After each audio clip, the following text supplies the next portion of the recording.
Sorry, can you all hear me? Yes, please. Yes, we can. All right. Okay, thanks so much. It's 3 p.m. already, so we'll just start right away. Just give me 1 minute, please.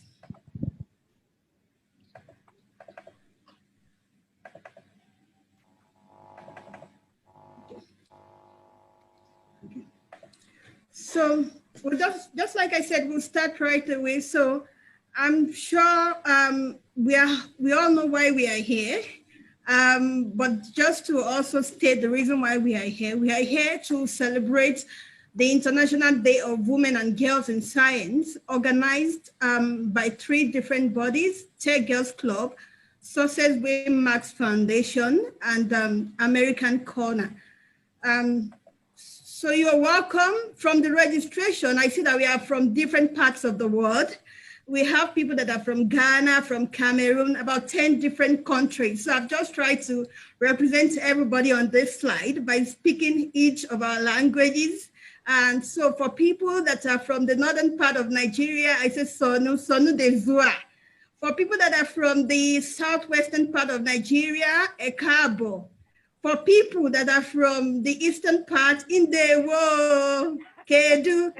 And I'm sure as a Nigerian, welcome. English is our official language, so you're all welcome. So I move over to the next country, which is Ghana. For people that are from Ghana, Akwaba.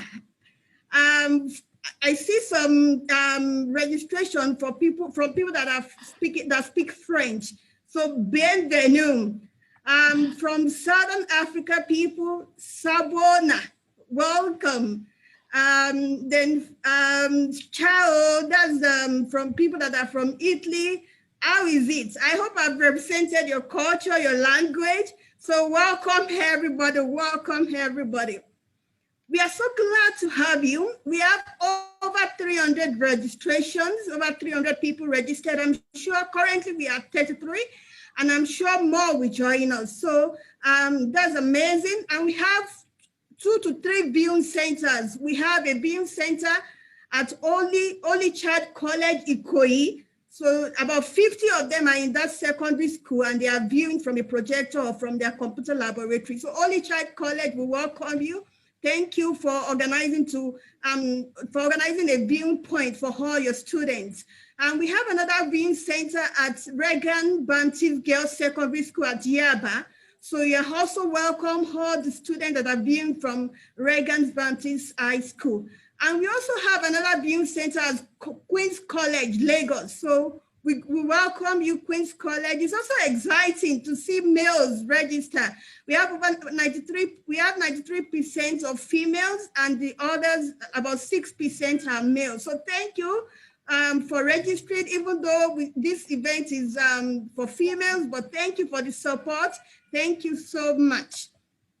So just like I've said earlier on, it's amazing to see these different countries represented: South Africa, Kenya, Namibia, United Kingdom, Nigeria, France, about 10 different countries. So I welcome you once again from all over the world, wherever you are being from. I welcome, you are welcome. So these are the affiliations: University of Ibadan, UNN, University of Nigeria, Nsukka, Only Child College, University of London, all over. We should have about 40 different affiliations here. So welcome from wherever you're connecting from. We also have people that are delegates from their organization, so we also welcome you. We have people from women organizations like Tech Women, We Tech. You're welcome, you're welcome. It's amazing to see you register for this program. Thank you. So without wasting time, we'll just move to the main, I'm sure for people that connected earlier on, I'm sure you enjoyed the violin play. That was from Victory. So thank you, Victory, for the violin play, Victory and our team. And without wasting time, we'll just move to the next thing, which is introduction. I hereby invite Dr. Grace Oluwadebi, the founder of Success Waymarks Foundation. By the way, my name is Sapere Aderonke. The first name is Aderonke. The last name is Sapere. I'm Yoruba, but married to an Urobo man. So that informs the surname. I'm the founder of Tech Girls Club, and I'm a lecturer at University of Ibadan. Thank you very much. Over to you, Dr. Grace Oluwadebi, the founder of Success Waymarks Foundation. Thank you very much, Dr. Aderonke Sapere. Short, I don't know what the introduction again to make. You've already done everything. You've done a beautiful job already. But nevertheless, I will still say good afternoon, good morning from wherever you're joining us from. Like she said, I'm sure some people are from UK, Canada, Nigeria, many parts of West Africa. So I want to welcome everyone again into this occasion, and I'm sure that we are going to learn something. We're going to go on with a lot of knowledge today. So on behalf of the pioneer of Tech Girls Corp, that's Dr. Aderonke Sapere, and the Board of Trustees of Successway Foundation, it's my honor to welcome everyone of us to this great occasion where we are marking the International Day of Women and Girls in Science 2021. It's a privilege to have every participant from different countries this year. Yeah, we have a participation from Nigeria, like we've said. Most people are from Nigeria, people from Africa, other parts of Africa, from UK, from Europe, other parts of Europe. I'm sure some people from Canada. So, you know, it's a good thing because last year we were only able to audit physically in one school in Osogbo. But, you know, people do say that all things work together for good. We use this pandemic in a way, it's been a good thing in such a way that it could bring a lot of people together from different parts of the world, and we can be here together for this occasion today. So it's a good thing. And I want to welcome especially our speakers for today. That is Miss Victory Yinka-Banjo. I say is a young speaker on my starter the other time. I put him as the young speaker for our occasion today. You know, she's a science student, she's a public speaker, she's app developer. I'm not going to say much about these speakers because Dr. Ronka will introduce them properly again. Then I also welcome Dr. Chika Yinka-Banjo. He's also a speaker, like the senior speaker for today's event. She's a senior lecturer at the University of Lagos. I want to welcome our moderator, the person of Dr. Ijeoma Anarado-Ezika. She's also a lecturer and researcher at the University of Nsukka, Nigeria. She's going to moderate the panel discussion part for us. I also want to welcome our partner, just like Dr. Ronke has mentioned. She is a representative from American Corner. That is the person of Mrs. Stephen Adesoya. When we were making the awareness, you know, they got into the interest. They had interest in what we're doing, and they were ready to partner with us. She will be here to say one or two things later on. I want to welcome all participants once again. For those people already online and those who are still going to join us, you know, it's a pleasure because if you're not here, we cannot just be talking to ourselves alone. We appreciate your time and everyone. So brief about what we are doing today, the International Day of Women and Girls in Science. It's usually marked on 11th of every February, which was just last week, Thursday. But because we are hoping that many people will be able to come together on this Saturday, that is where we are having it today. And this started after the resolution of the United Nations General Assembly on 22nd of December in 2015. So the celebration started statically in 2016. And this year is like the 6th one. So, and the aim is to promote full and equal access to participation in science for women and girls. If we will all agree with me, you know that young girls generally feel insecure. They feel I cannot do these courses. Some of these subjects are for male and I cannot do it. But thanks to initiatives and organizations like ours, where we are trying to erase this mindset from our young people and trying to inspire them that they have the potentials to do it.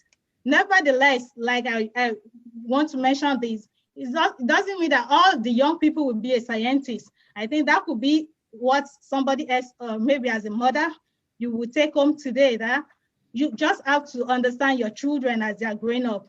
There are some children, maybe as they are growing up, they have the endowments already to be like a lawyer or accountant. So you learn the trade they are portraying already. So, but when they begin to grow up, there are some girls, they are capable of doing this thing, but the fear of, I cannot do is there. So those are the people we are trying to help and to believe and to encourage them that you can do it. You have the capacity, you have the potential. So yeah, before I hand over, I also want to mention something about today's event, considering the topic. It says AO is a catalyst for girls to flourish in science. We are going to delve more on that through our speakers later on. But considering the key words, I look at the word catalyst there. That is what I want to say one thing or the other about. You know, catalyst in chemistry then, we said is a something that speed up the rate of chemical reaction. It is what that make changes to happen speedily. So, and how is it applicable to what we are doing today? Which means that we are to help our children, our words, to get things faster or easier, just like we are celebrating victory today. Something must have been done to help her to come up in this successful mode. So, and I check again, the word catalyst came from the Greek word meaning catalyum, and it means to dissolve. So I was wondering, to dissolve, how does that have link to what we are doing?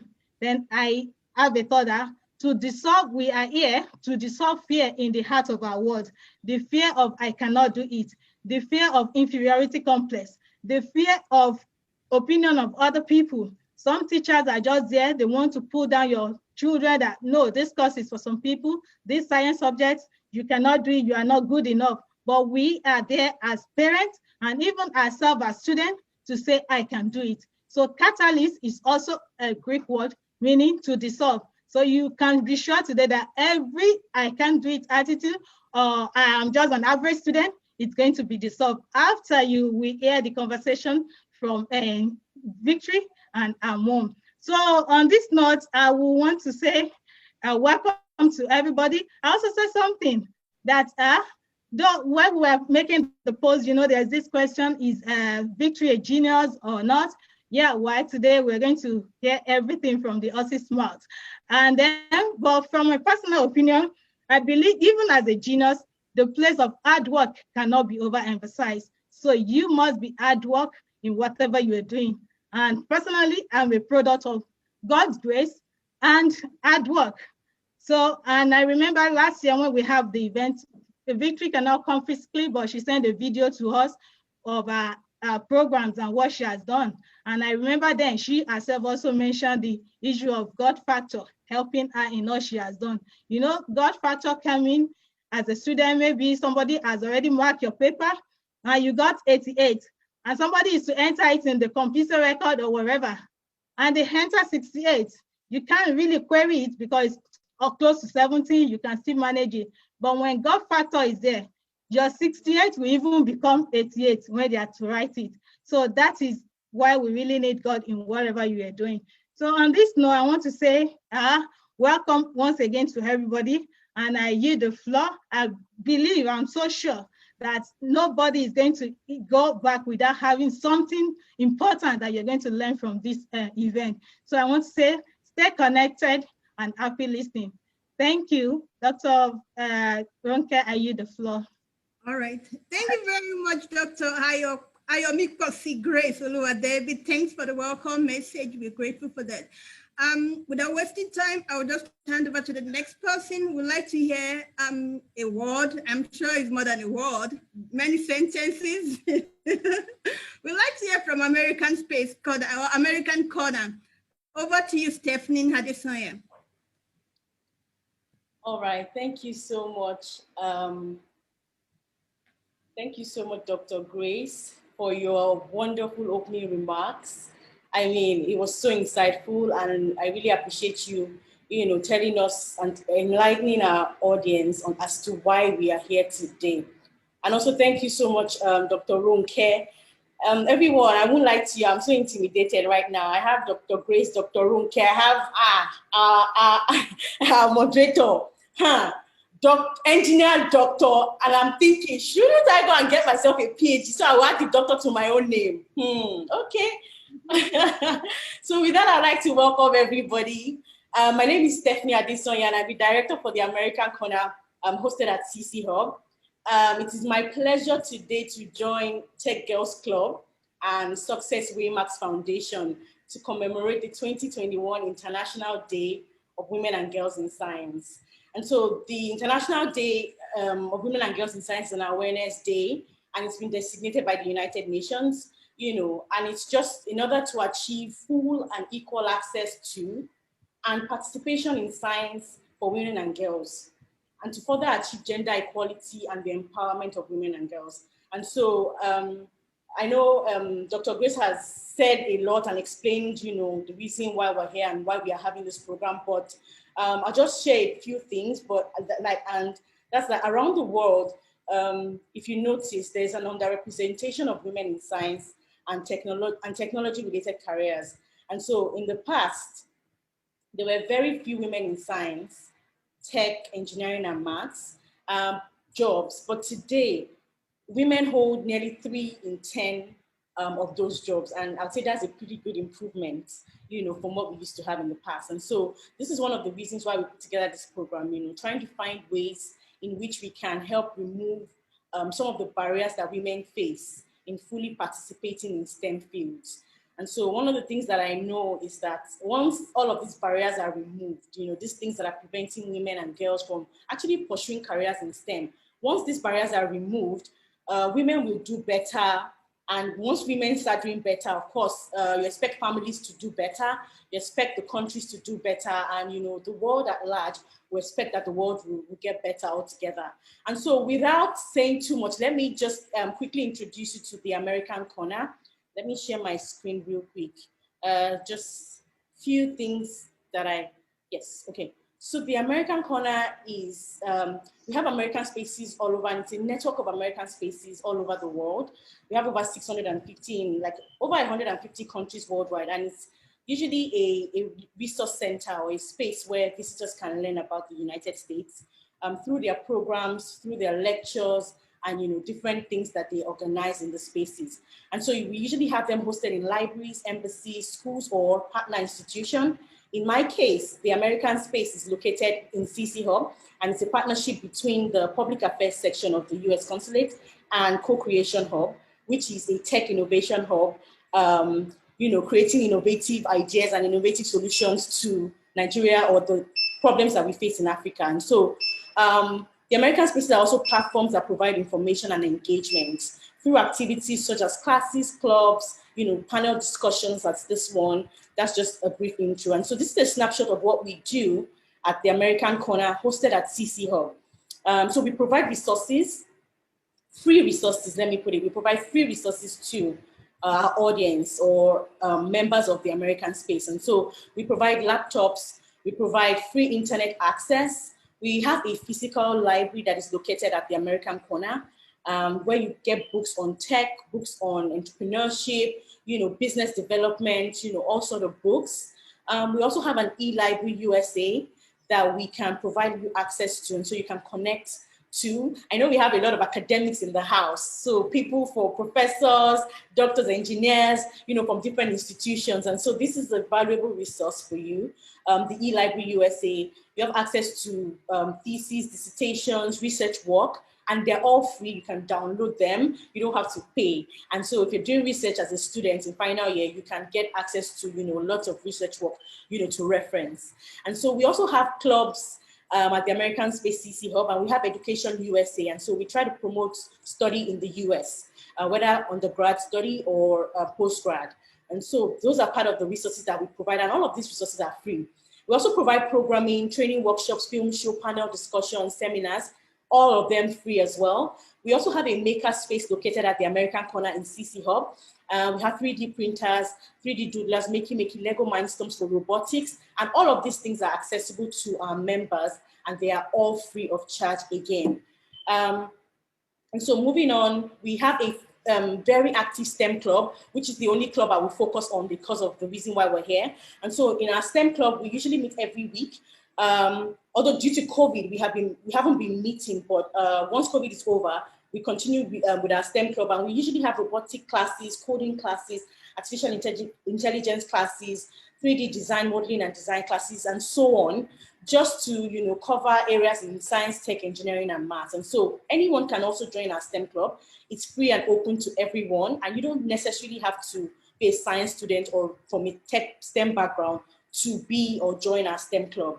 And so how can you find us to access all of our resources, which, like I've mentioned, it's all free at no cost to anybody. Now, the resources are accessible to members of the American Corner, so you have to be a member, and membership, of course, is absolutely free, and it's open to everybody. So I can drop the link in the chat, so please, if you go through the chat, you can see the link to register to become a member of the American Corner. Once you register and you complete your registration, that's all. You get an email asking you to complete it, and you get follow us on social media. You can visit us once we're opened, as soon as COVID is over. Once we're open physically, you can visit us as the space to use our laptops or use our resources, or just join any of our programs that you find meaningful or applicable to you.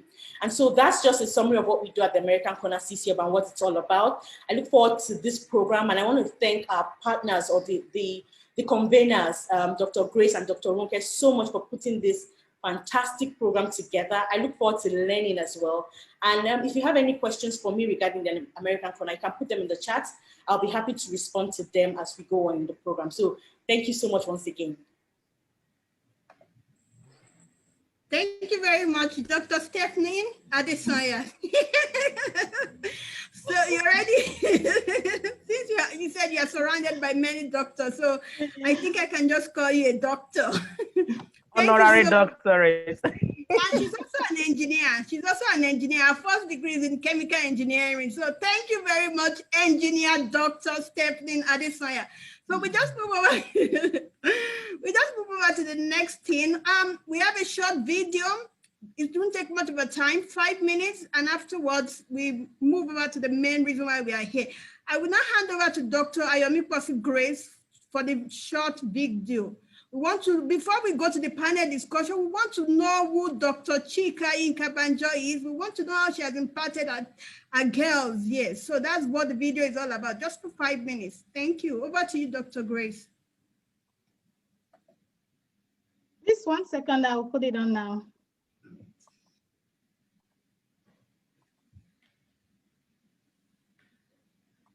One second, please.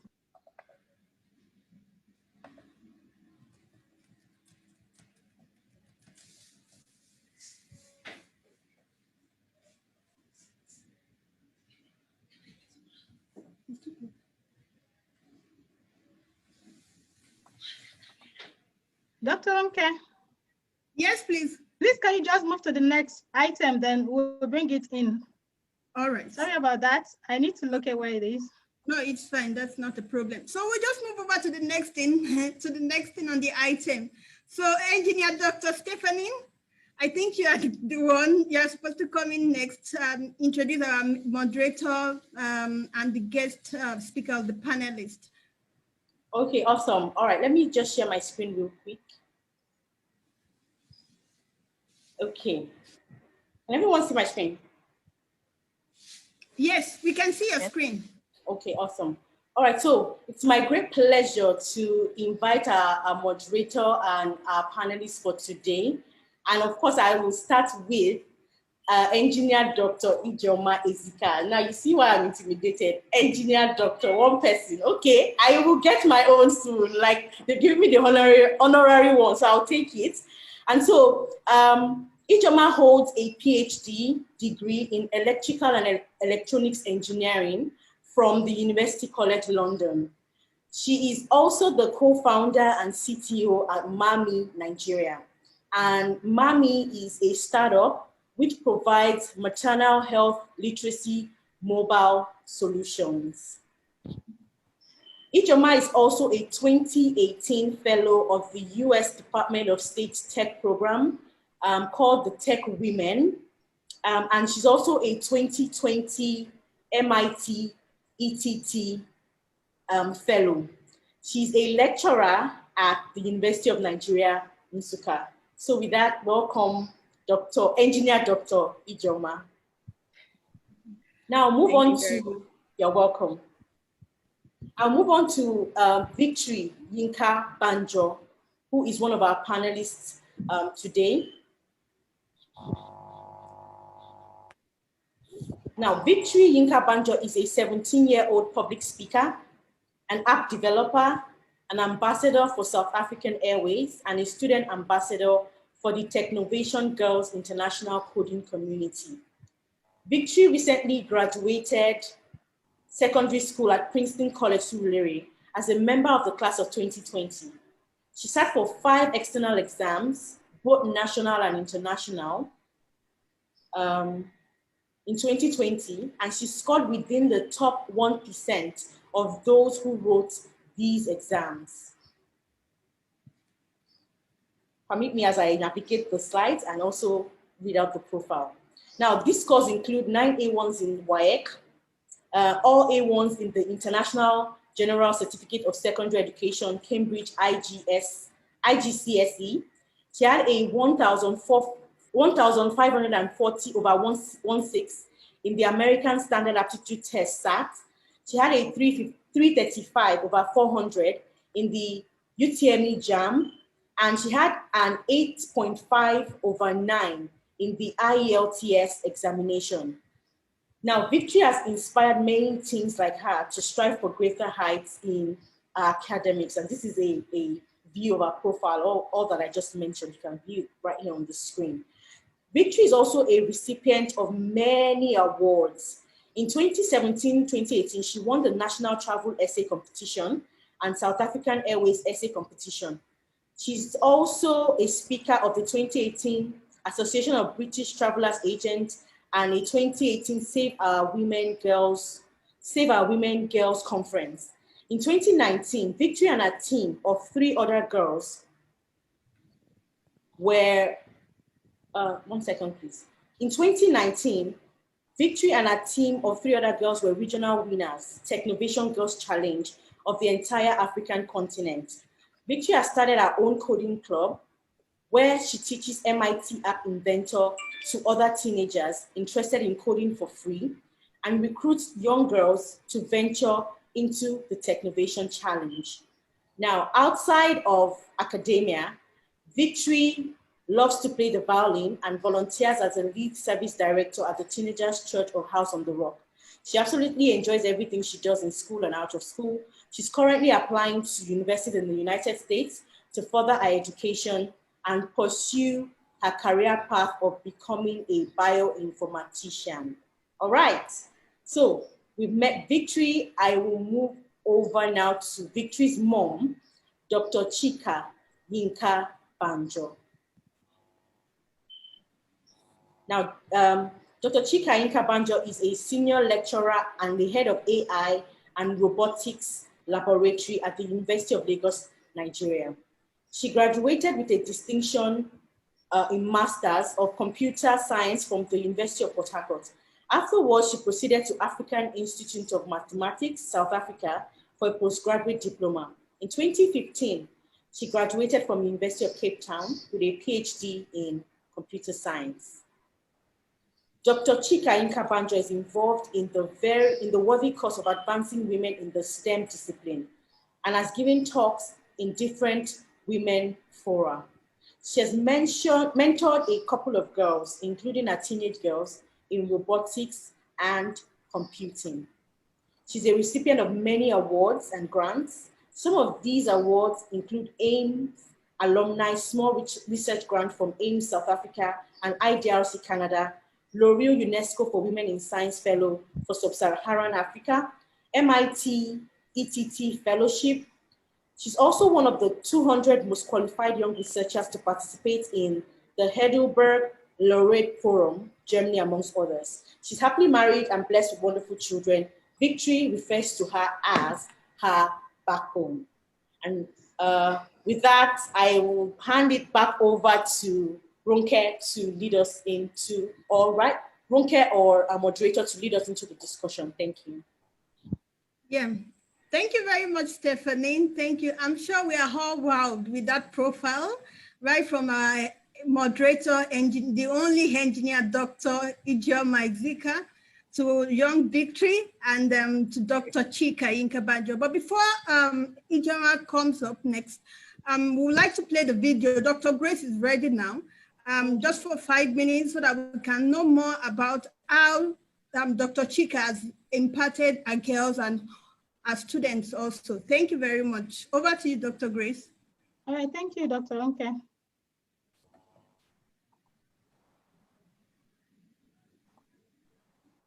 Thank you. You might not realize it, but when robots like self-driving cars are navigating through the streets, they are using mathematics. Maths of certainty, which is 1, and uncertainty, which is 0, to determine whether to avoid obstacle. I leverage on this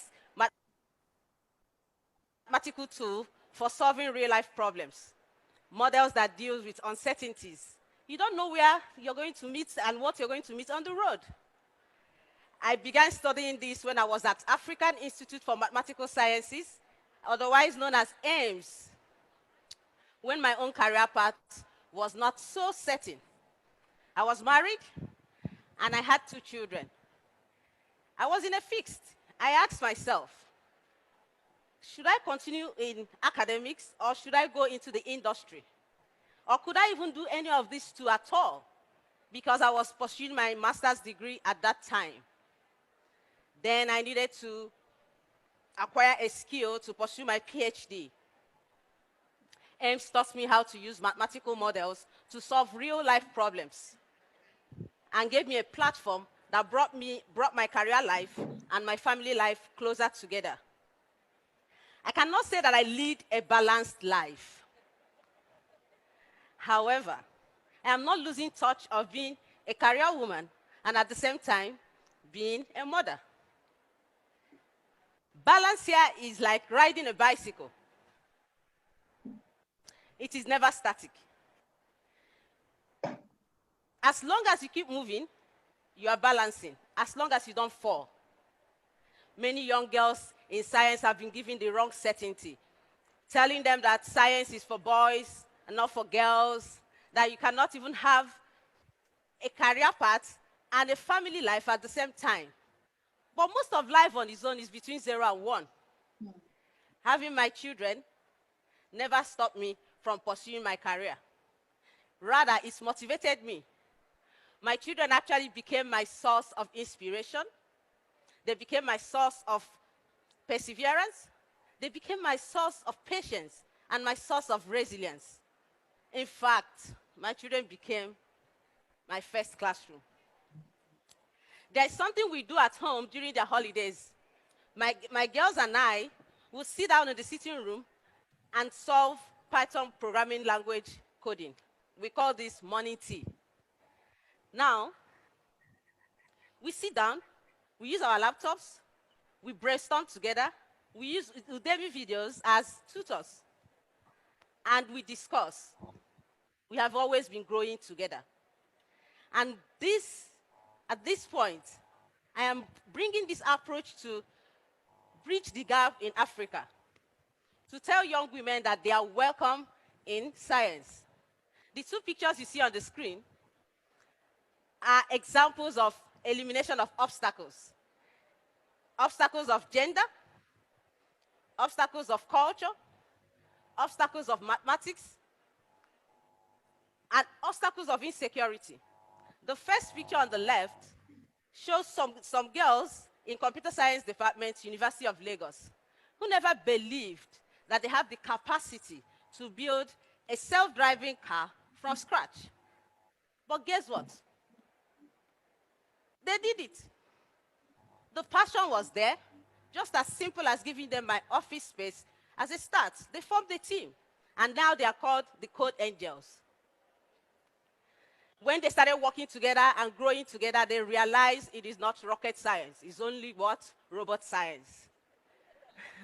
Then the girls on my right-hand side are high school girls who never also believed that they can solve a local problem in their community using technology. Just as simple as giving my daughter, who is, by the way, one of the team members, the link to app development competition. At first, she was confused and at the same time interested. Just a little push from my side, encouraging her that she can do it, but this time not alone. She formed a team. And you know what? One thing, the highlight here is she formed a team. And they worked as a team. High school girls developed an app to solve illegal parking problem in Lagos, Nigeria. They won. They won the Techno-Innovation competition, the regional section in Nigeria, and hopefully they will be representing the country in California in August. They won. The story here is, when we are all growing together, even both boys and girls, we are changing the odds for women in science. It is not just probable, it is certain. Thank you.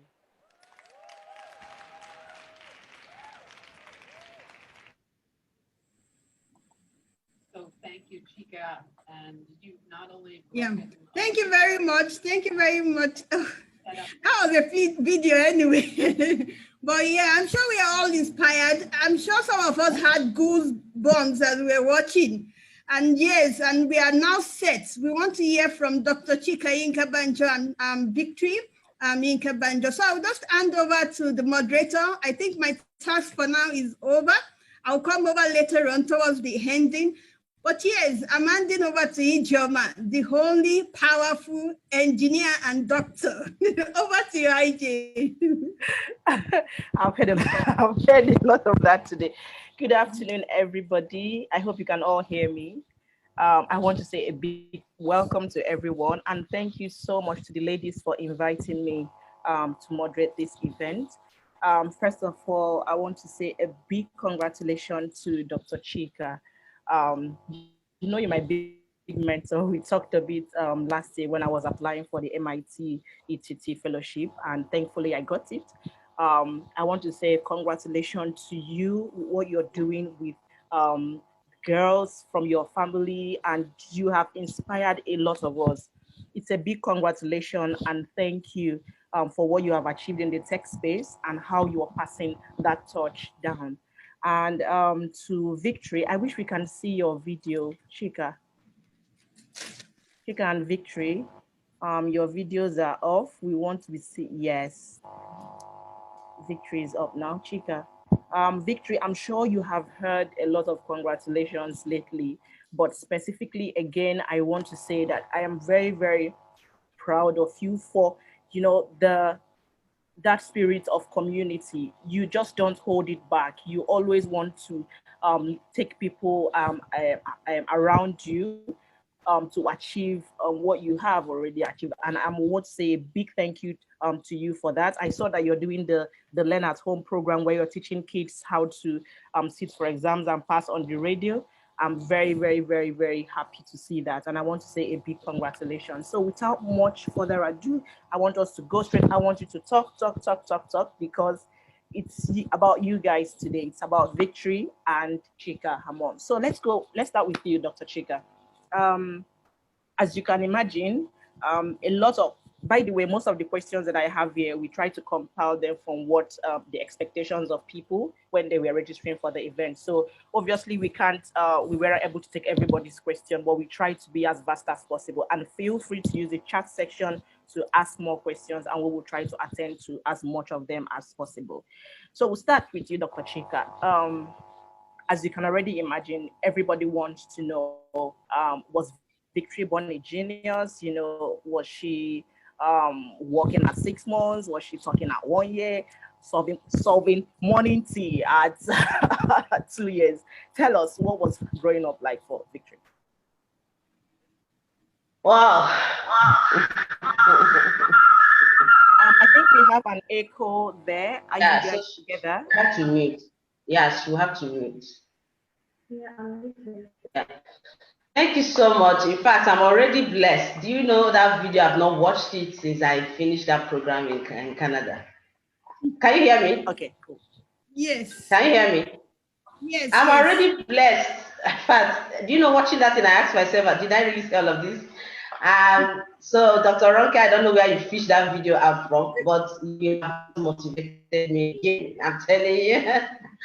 It was Before fantastic. you shared the video with me. You shared the video with me after the program in Canada, so I kept it since then. Oh, okay. Yeah, that was really nice. Thank you so much. I actually realized that this program is a huge one. All the questions you gave us, we have been busy doing a lot of work, and now I've not even gone into it. I wanted it to be freestyle so that I will not be, cramming anything. Yes, yeah, I've been hearing is Victory a genius? Well, the question I even ask is, does genius, do they exist? Because there's something I realize in life. No matter whatever you want to be in life, if you're not consistent, it won't work. If you don't develop and be consistent, it might definitely not yield fruits. So I would say Victory is someone that has been consistent. I think that's the word I have used, because consistency is transforming average to confidence, to excellence. That's what I can say. She is not, I don't know what geniuses are defined to be, but I can say she has been someone that has been consistent from birth. Why I say birth is she started reading. I noticed that she started reading the Bible when we do prayer. She started reading at maybe 2, 3. So we are amazed that she can read, and she started writing stories. So I never knew she was even going to go into science. So she started writing stories, and me and my husband, we look at ourselves, this girl can write. And she writes very in a concise way. But the thing I know is that she has been consistent. So she works hard. At the same time, I believe she has a gift, because if the gift is not there, no matter how you do, because what is the gift? The gift to know what to go and look for when you're reading, the gift to know what to search for, the gift to know, okay, I'm not good at this, how do I develop this? That is actually what I can say consistency will bring up from someone that knows what she knows and what she does not know. So if you ask me, I won't say, I don't know whether she's a genius, but I know she's a consistent person in whatever she does. So you mean she grew up like, the typical toddler that sometimes they even work at, I don't know, 18 months? Or there wasn't any... Yes, she did, but there is only one thing. Well, I don't know if all of us here are Christians, but our background is Christianity, and when you're in this kind of forum, I don't know whether we're allowed to talk about that side. But if you are allowed, then I can go further to show some things that I noticed in her when I gave birth to her. But if I am not, then I can just keep that to. It's up to you. The floor is yours, so you freestyle. Oh, okay. So I noticed something when Victory was born. She used to cry a lot because I didn't know that my right breast wasn't bringing out the milk. So she would suck the left, and it was the breasts all two of them were sore. Anytime she put her mouth out, it would be so painful, and I didn't know she wasn't sucking it. So in the long run, I developed abscess. So that breast, the milk wasn't coming out, congealed. But she so much, the cry was so much that my mom told me one day, anybody that cries like this is not comfortable because she wants to be comfortable. That means she's going to be very intelligent. I said, what kind of proverb or belief is this? But one day, in the midst of, she was sleeping and I was sleeping because I used to be by her side. And I saw like angels come because she cried so much that I was so tired. I said, God, what kind of problem? Because she's the first. Not used to it. So what happened is I saw angels came, and it felt like they've carried her away. So I woke up, I said, they've taken her away. I woke up, I touched, she was still there. So that thing just kept staying in my mind, like this girl is just not an ordinary child. That's the kind of interpretation I can give it. Because I noticed that, anything she does, she puts a lot of of excellence in it. Even sometimes I'll be shouting, please, you don't do. But she keeps, doing it that way. So that's why I said, if I can attribute it to that line, I believe she's a proper child that is blessed from God. Okay. Just a bit of digression. You talked about a little bit about your breast milk and all that. Did you at some point now have to start using formula? No, so what happened was one part of the breast was working well. The other part. I wanted to know if we can demystify some myths about people thinking that babies that okay, I don't want to go into that. Okay.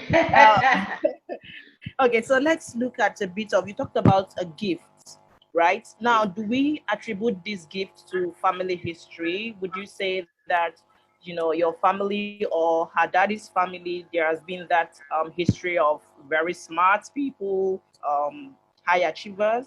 Could this be any way linked to any genetic relationship? Do you think so? Well, I really don't know, but people keep saying like mother like daughter. But like I told them, I said this one passed me because I know what I got. I know what I got when I did my own WAEC or when I did all those things.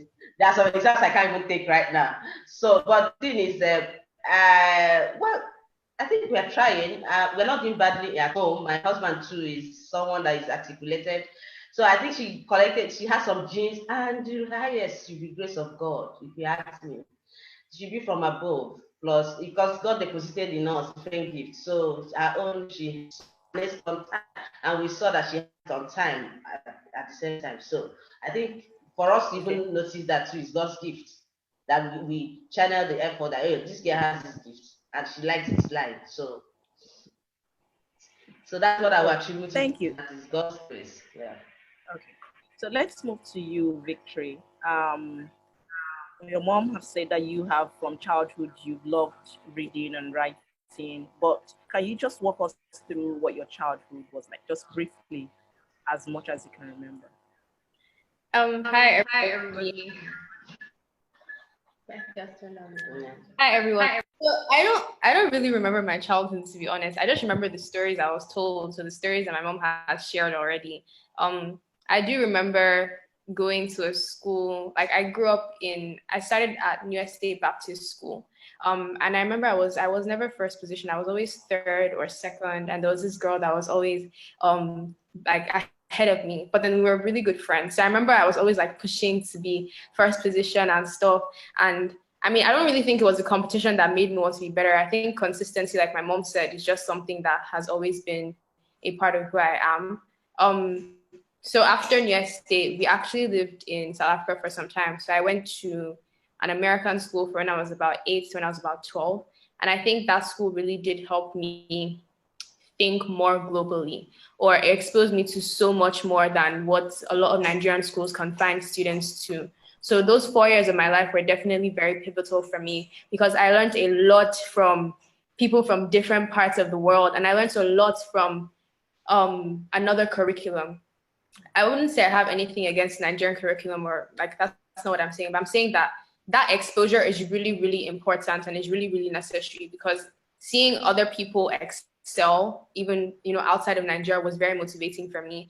And it was also one of the reasons I became a lot more community minded, I would say, because over there, they're always doing volunteer work. And I feel like here, because Nigeria is just full of hustle, everybody is always in their business, trying to do things for themselves.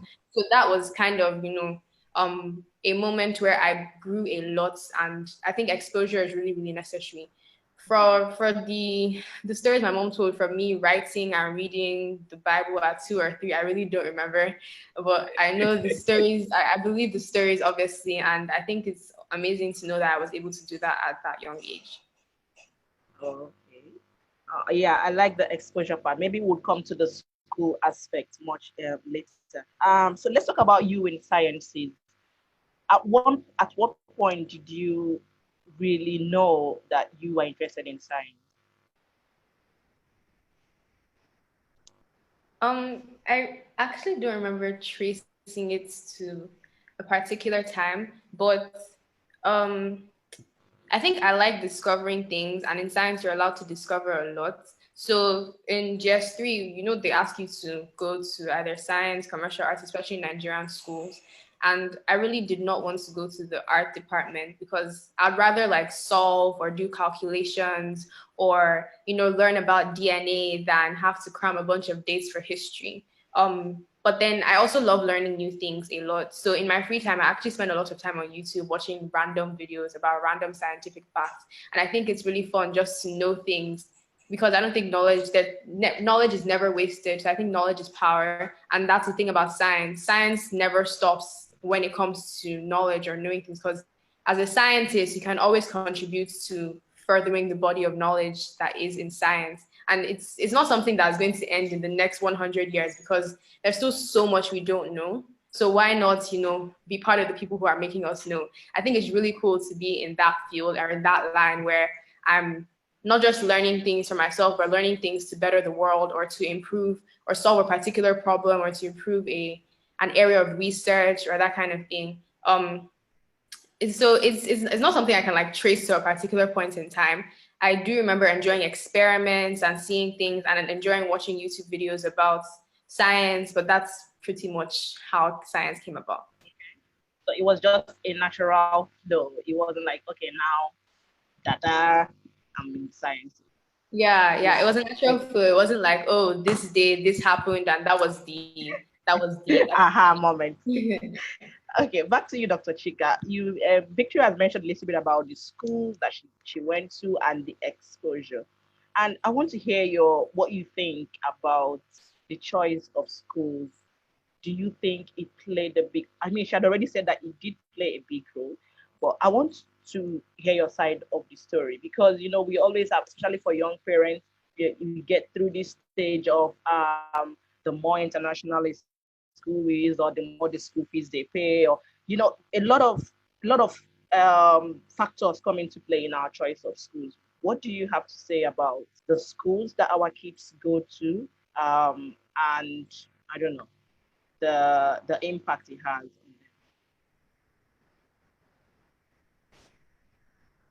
Thank you so much. Yes, I'm in this academic industry, and I can tell you that it plays a very big factor. I actually saw my kids transform right under my nose when we moved to South Africa when I went for my PhD. That was when my husband actually, in fact, I still thank him for doing that investment because the school fees was way higher than what we are paying when we are in Nigeria. So he said, since they are here, they need that exposure. And we needed to go to an international school. We didn't want them to go to a South African school. So I would say it played a very important part. When they moved into that school, in fact, it took them some time to adjust because how many countries were in that school?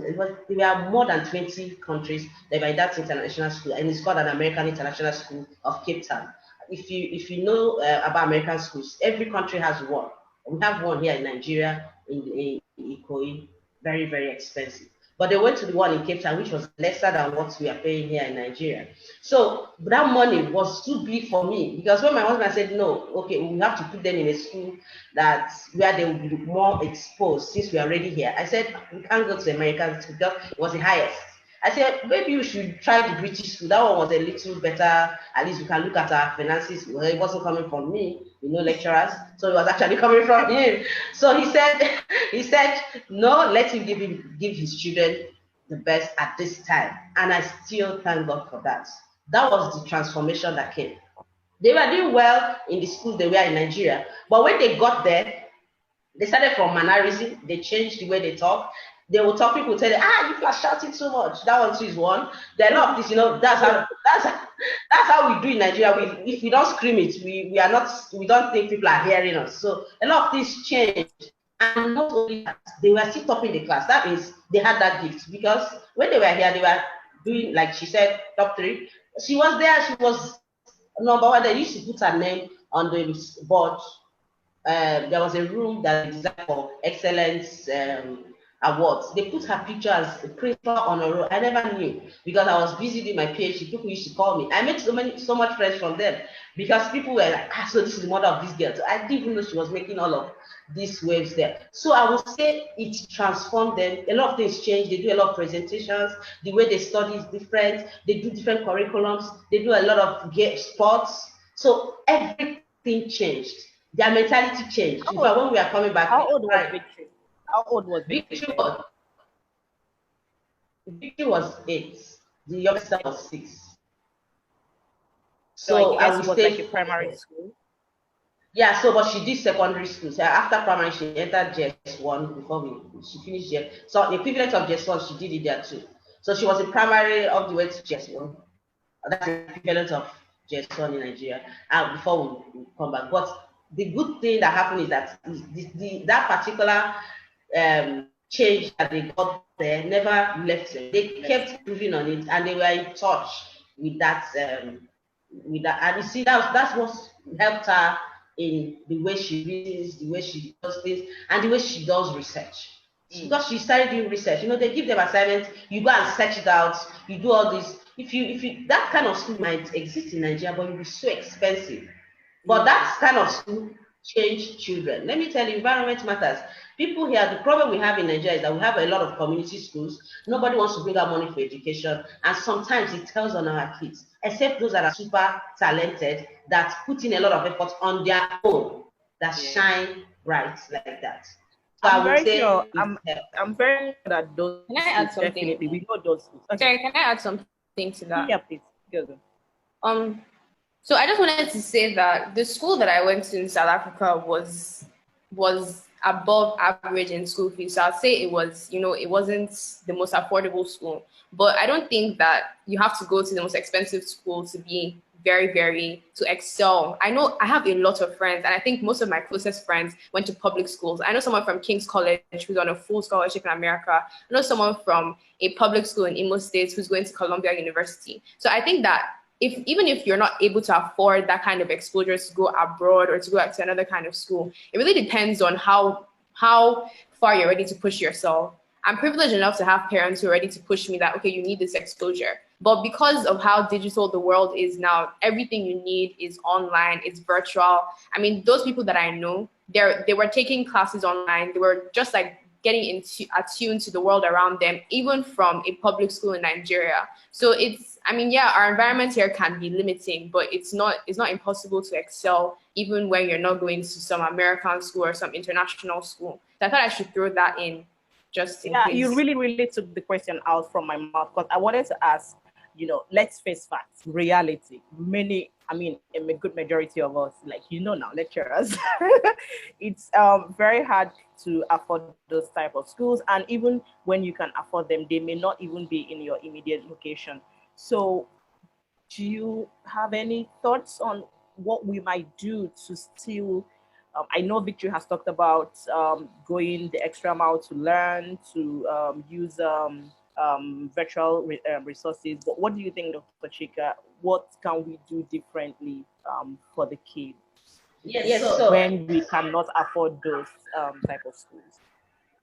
I think she actually hit it at the head, hit the nail at the head, because that's the only way. The internet has made everything like a common village for everyone.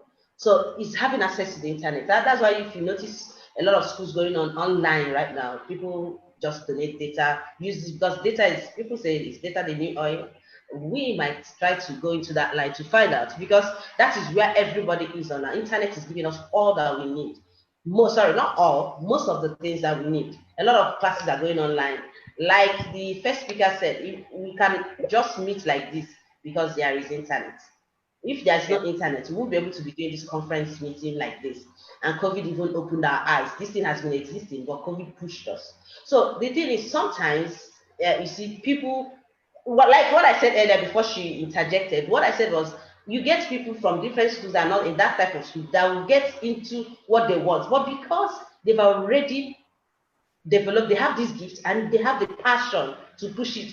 It's only self-motivated individuals that can push them. But as lecturers, we are doing our part.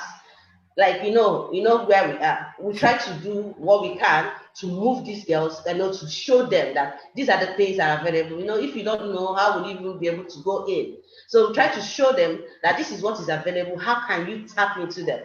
But for those that you did not even show, they use their hand to search for that. Those ones they excel without, whether they are in a pit or whether they are in a palace, they excel.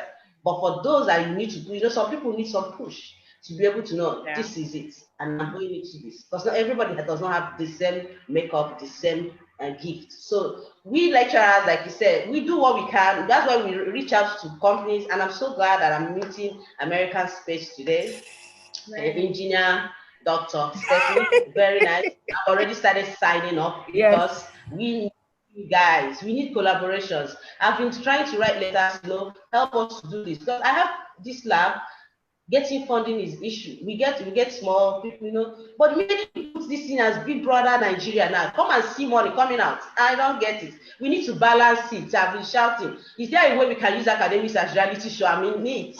Just let this thing move, you understand? Yeah. So that these people that don't have, because everybody, we know how we are in Nigeria, we know that this is our problem. No matter how we bring in people, they can't solve it from the roots. We are the ones that are here, we know how it pains us, and we're the ones that will. So we need to collaborate with all these companies, and I'm really super amazed that this corner has free things. I've already started signing up. And before we ask, it's super amazing. So these are the things we can do to help these young ones, because a lot of talent. So some people, because they've not had, like she said, they are privileged to be in this kind of home. And me too, I discovered my own after how many children. So there are a lot of things, that we need to help these young ones. The ones that you see light on, you push. Those that you don't see, you push them up to the level that Nigeria, we should just help our children to place the priorities right. Dr. Chika, you're And always if only- grabbing every opportunity. You're not even allowing anyone to learn. So let's move on to you again, Victory. You mentioned something about virtual resources, and I do believe, in this age and time, we have so much information like we've never had before.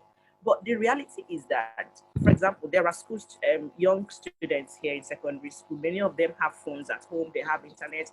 But the question is, what do they even do with the internet? What do they do on the internet? So how do you, as a young girl, stay away from distractions? Of course, you have to have a social life, yeah. But you also, for you to have achieved, and like you have achieved a lot. You're not just very good academically. I see you play the saxophone. I see you doing game applications and a lot of things.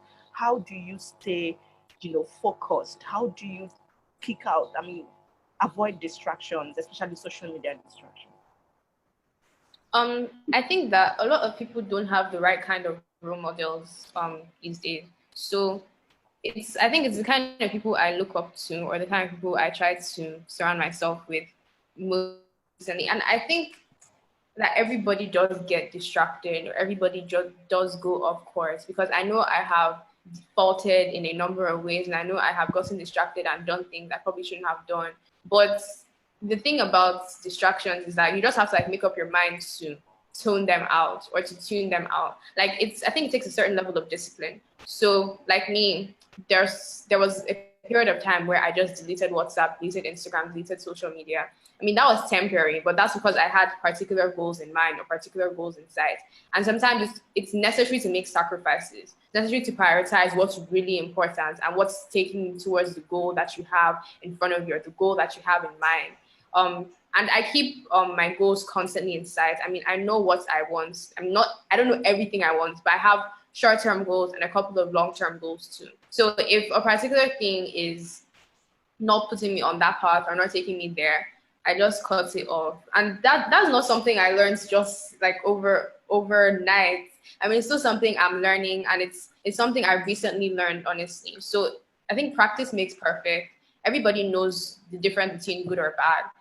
And realizing that the long-term effects of making bad choices, or of what's it called, conceding to distractions, would definitely outweigh the impact of just doing the right thing, or just making, having discipline in at that moment in time is something that a lot of people should consider more. As teenagers, it's really, really easy to get distracted, I know, but once you have your goals in sight and you're consistently reminding yourself of those goals, and you have people around you to guide you. Yeah, like my mom sets my head straight a lot. So when you have people around you like that are guiding you and keeping you on course, that really does help a lot. I want to learn about the setting the head straight. Give us just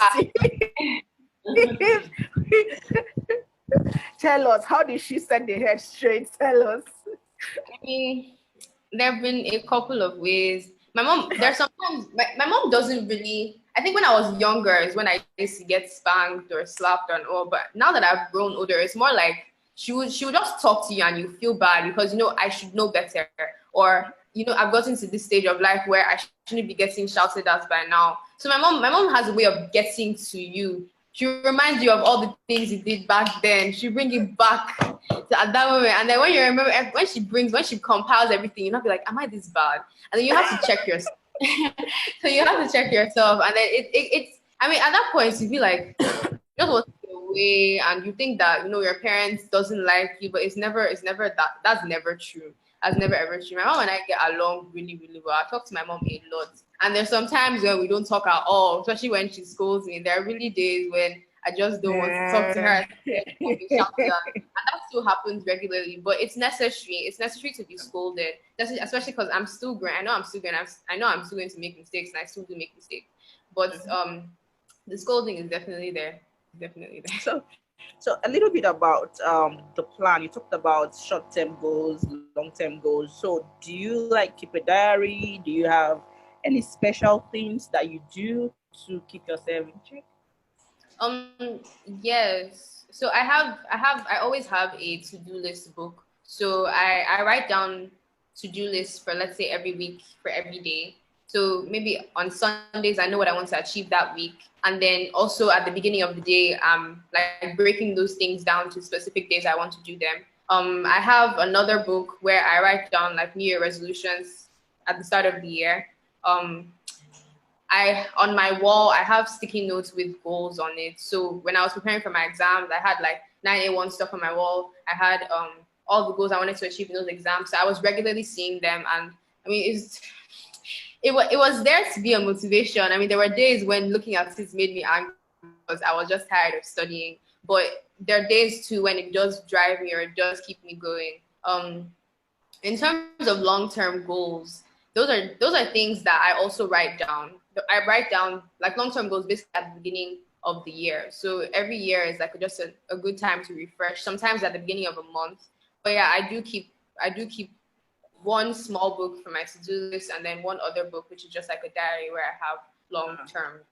But Victory, let's be frank. I feel like weeks that you like I can't do this week and you just skip it. Are there weeks like that? There, I didn't get that. I can't really hear you. Are there weeks that you wake up and you don't feel like writing anything in your to-do list? You just want it to be a free week and just go with the flow?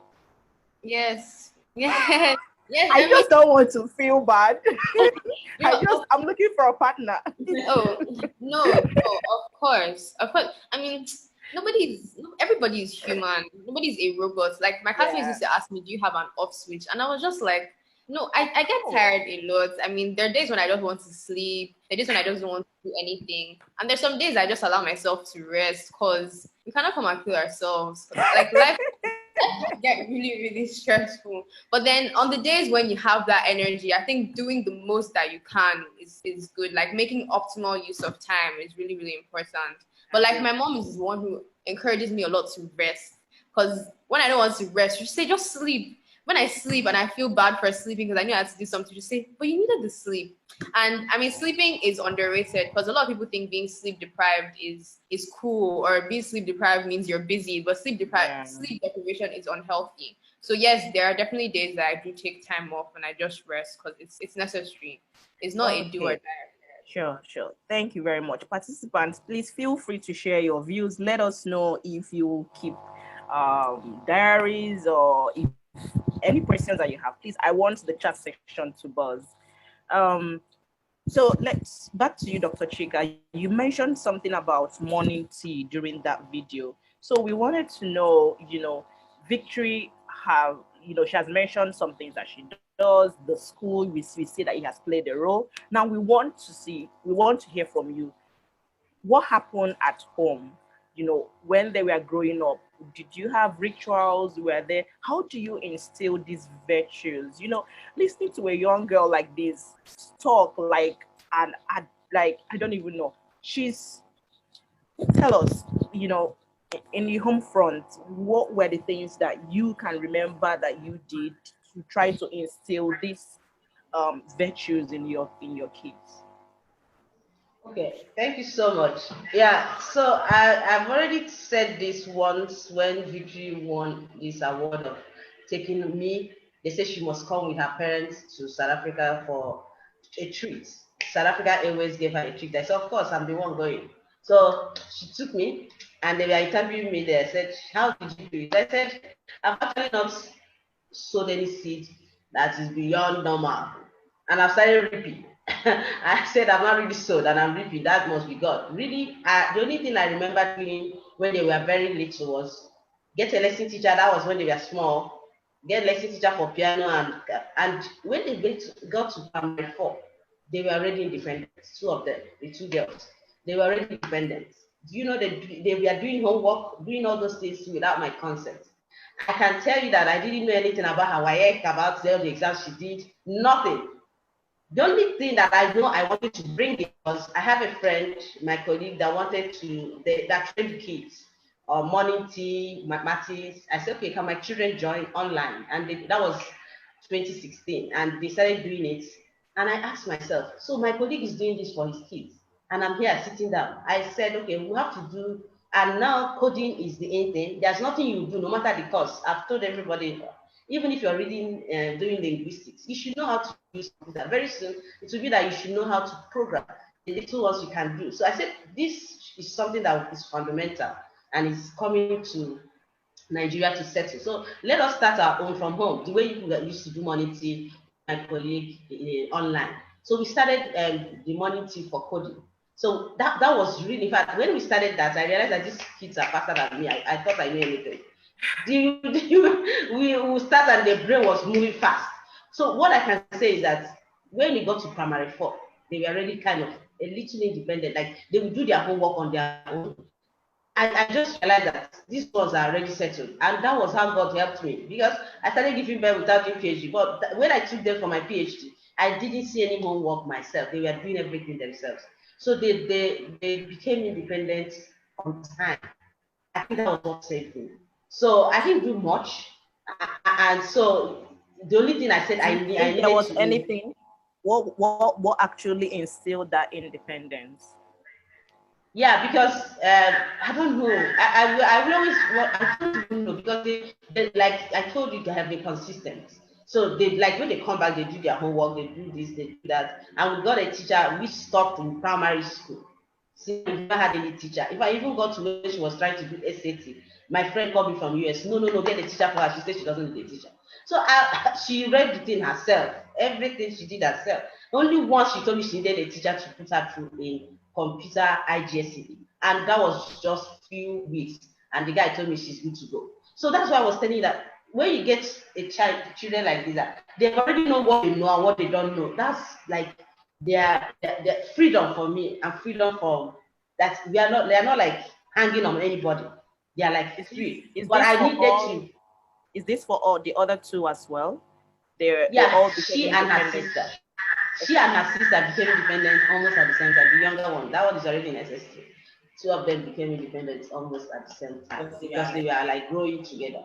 So if you ask me what did I do, it was just that teacher. I was following up too. Like I still follow up to now, and I will keep following up, because the first thing, I'm a wife, mom, before I'm the boss. So I will follow up till the boss is the time I bring my mother. Well, but I'll keep following up, because sometimes, you know, their academics, they are doing well, but you still need to be following up to know what's going on in their lives, to putting their heads straight, because sometimes she wants to save the world. Let me tell you, she's doing this program for data science, but this week is too full for her, and she still wants to. I said, tell me how you will do it. She will become, hi, I'm tired. I said, I carried my phone. Data science, she can't work this week. This coming week, please, she needs to be off, because I know she can't. She feels she was superwoman. I told her, you can't. She has lines of interview coming up. She has a lot of things to do, and she has to sit here. She said she can do it. I said, you cannot. I can see. She'll go and complain. I just call them. That is where the boss comes in. That is where me, I'm monitoring. I'm monitoring. Somebody will tell me, help, she's sleeping. I say, I'm monitoring. Don't worry, because she likes to. Her emotional health as well. Yeah, she likes to save people. So you ever see the questions full in her inbox? The people are asking her questions. So she can't do everything at the same time. And someone needs to say, this is a stopping time. Just rest or do this. So we are really coming to that, because I know that the pressure can be so much. And maybe later we'll talk about how you guys are dealing with that. I wanted to add something. Okay. Yeah.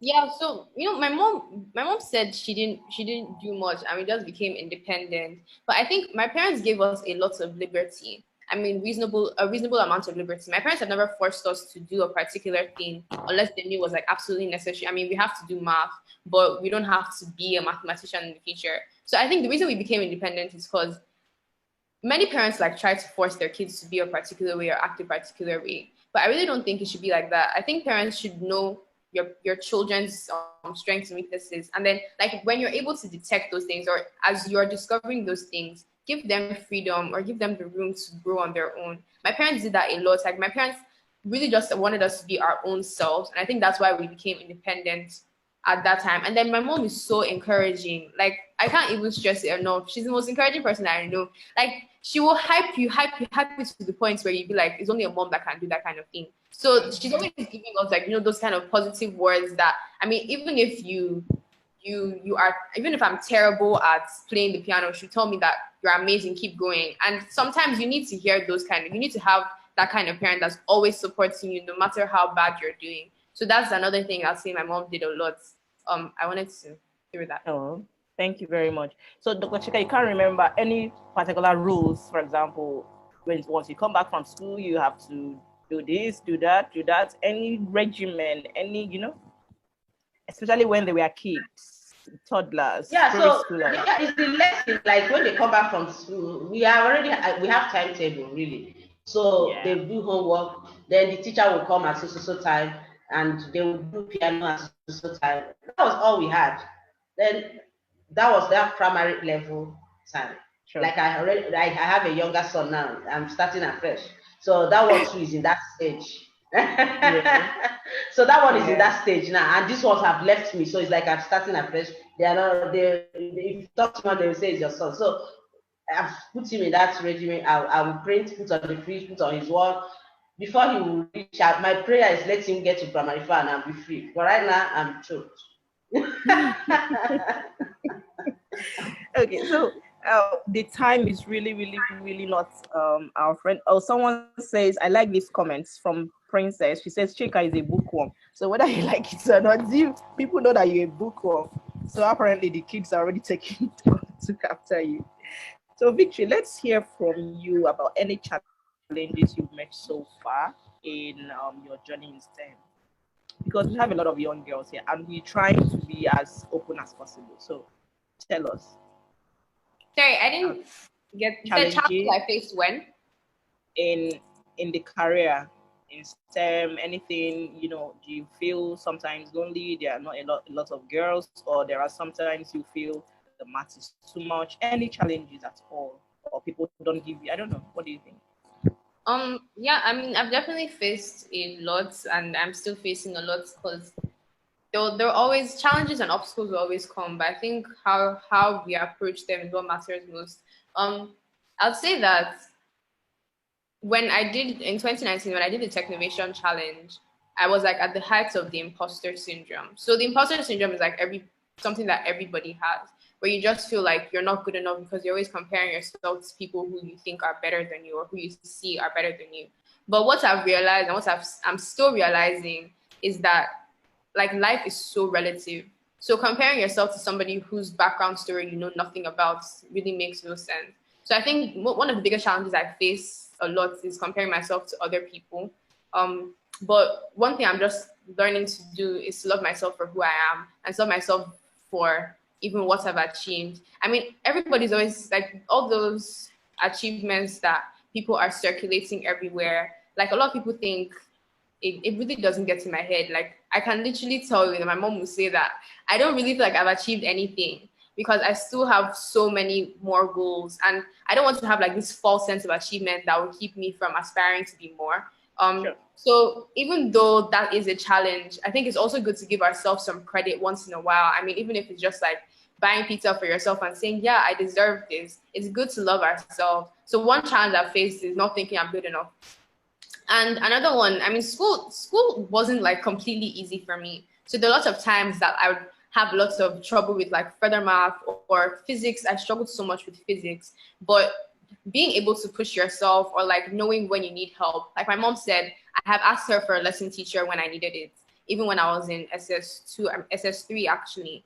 And I was going for lessons because I knew I needed it. So even if you're doing well and you want to like keep up the image that, oh, I'm amazing, like you need to know when to ask for help. So that isn't a challenge I would say I had, but it's one that many people don't know how to utilize. When you need help, reach out for it, ask for it, because it can go a very long way. Imposter syndrome is real. I definitely do agree with you. Sometimes when Ronke is an engineer doctor, I'm like, I beg you, I don't even know how I just cool down there. So I would come back to you, Dr. Chika, because you have been much longer in this field about the challenges. But let's talk a bit again, Victory, about the exams that you took last year. You took a lot of exams. Why did you have to take all those exams? Pardon?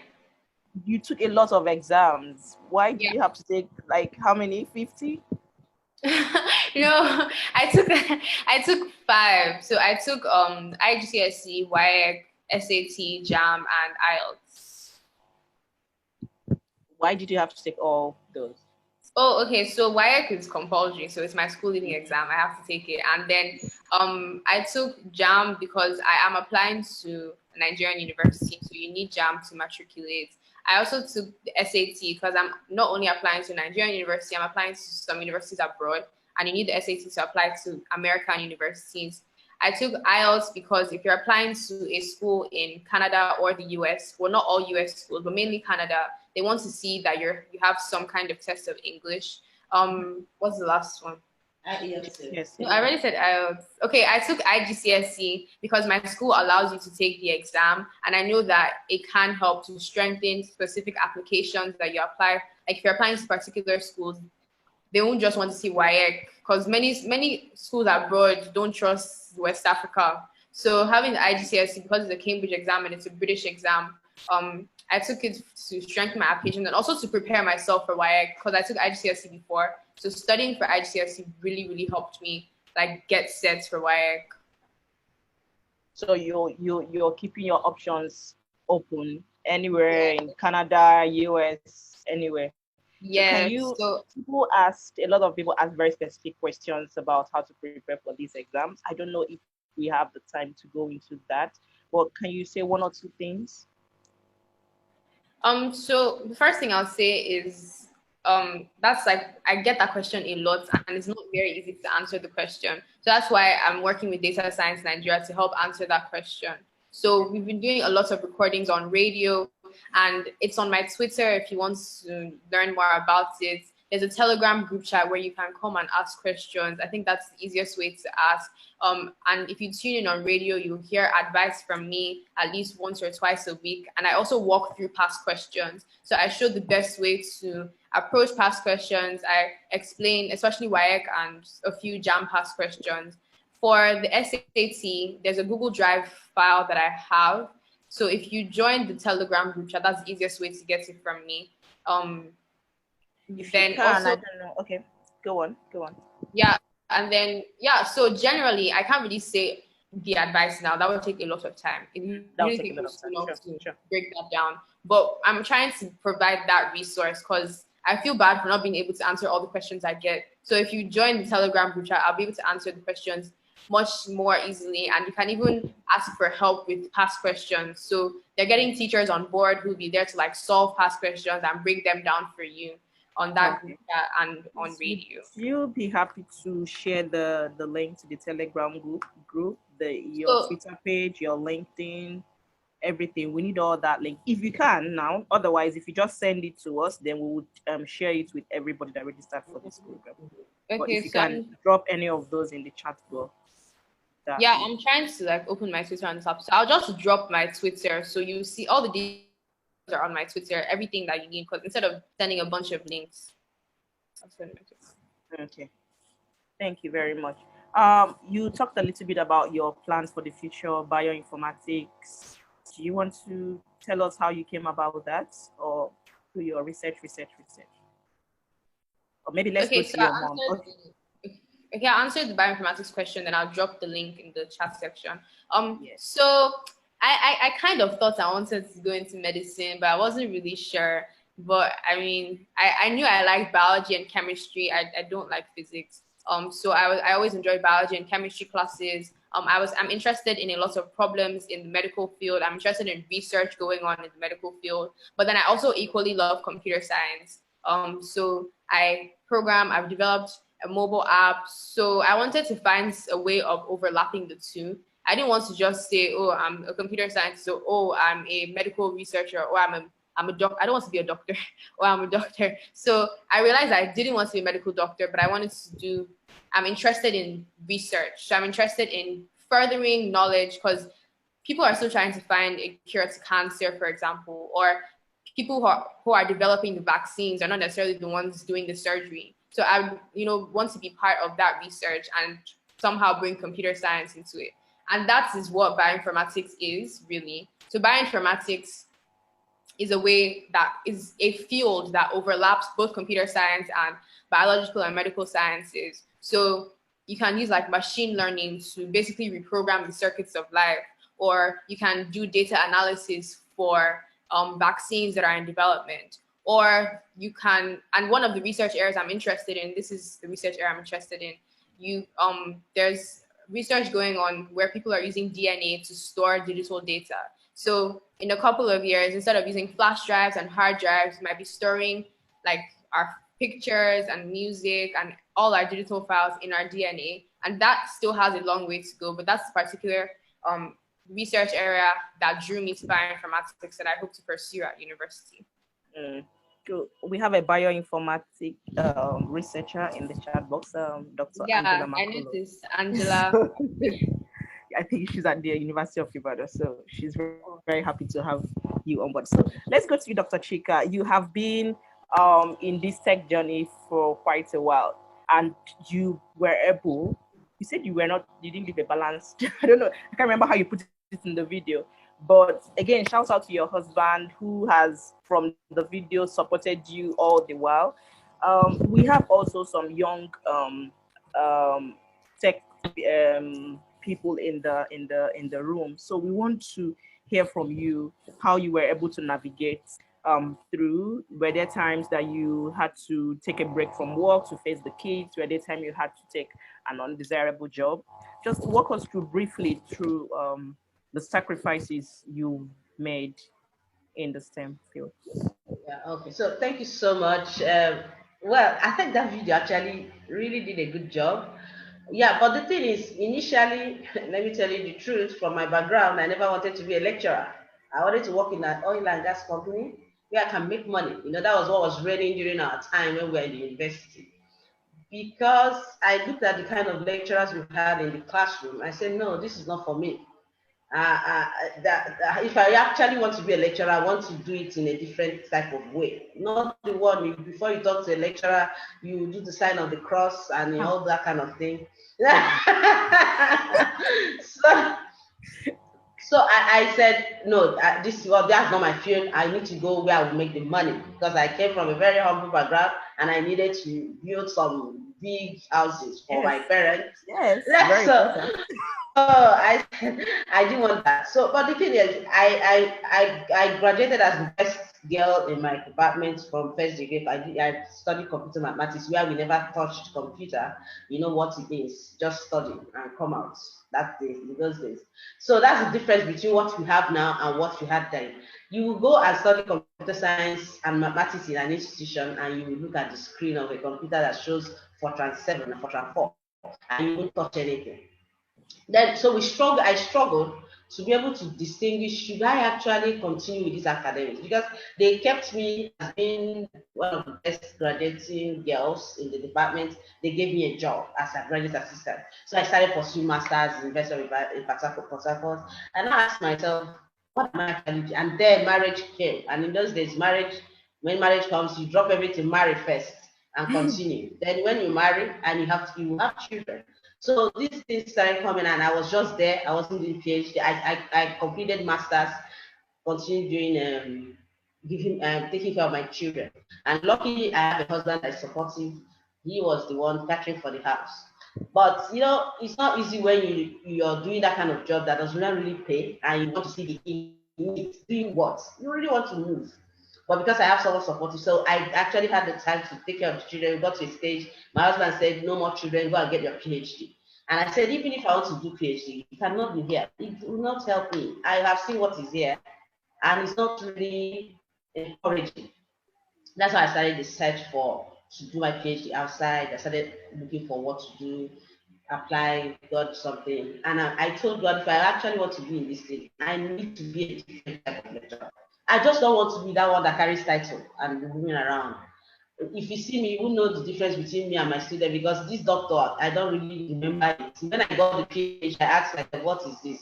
What is it going to transform to? So the most important part of it is actually the way you affect life. As we are speaking, we have some people in the robotic lab learning, some girls, because they're going for a competition next month. So now the thing, that is the kind of thing that gives me joy. I realize that I like that. I like that kind of thing that we sit down and we behave like we are the same, but as far as you don't cross your boundaries. So this is the major thing that motivated me. I said I went for my PhD, and after the PhD, I got back, got a grant that helped me to be able to establish a team, and and that's how it has been going. And I derive joy because when they come here, they feel at home. When these children enter my office, we discuss, you won't even know who is lecturer. So that joy, like I'm breaking kind of a barrier of high and mighty kind of thing, is what gives me joy. That is definitely what we need in the system. Let's not go into the university system and Nigeria. I hope that more people like you in the system, we would begin to see the type of change that we desire. We are running out of time, and I want to be able to take a couple of questions. Mr.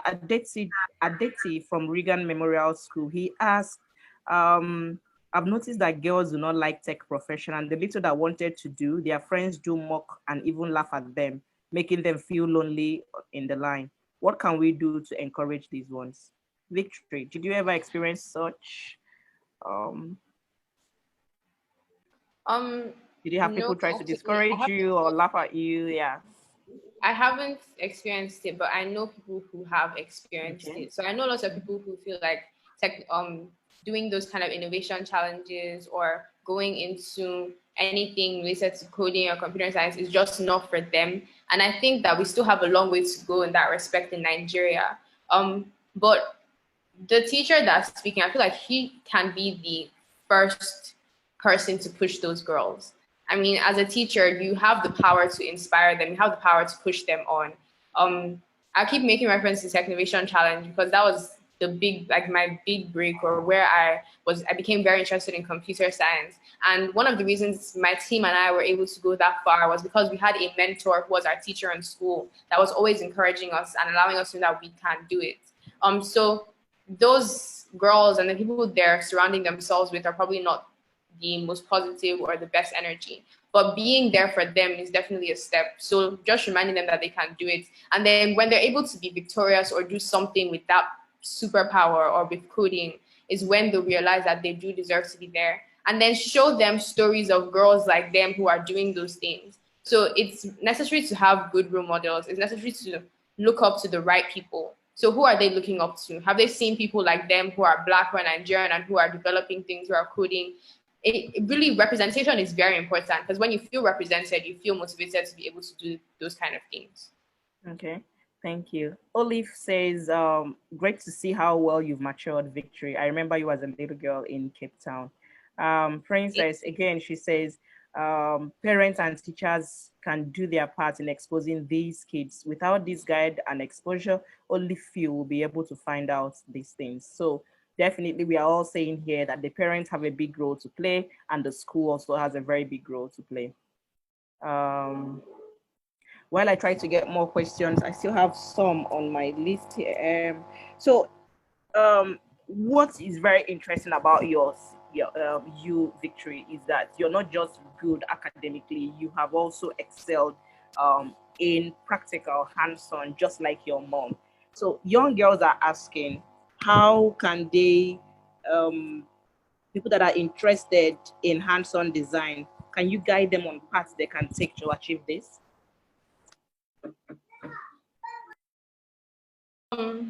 Yeah, so if you don't have any experience with programming or coding at all, it's usually good to start from scratch. So MIT Scratch, which is a really good platform to learn how to use block-based environments.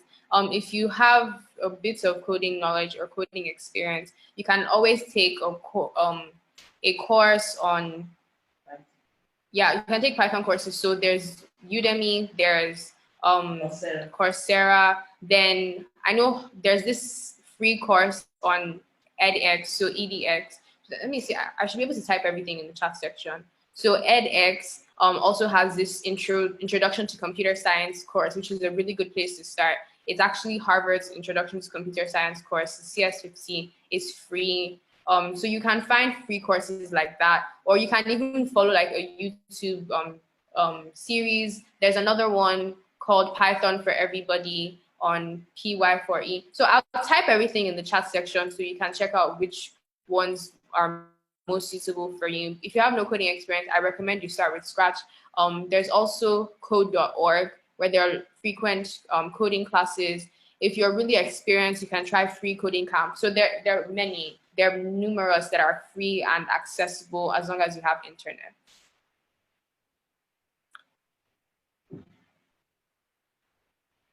Terry, you're muted. You're muted.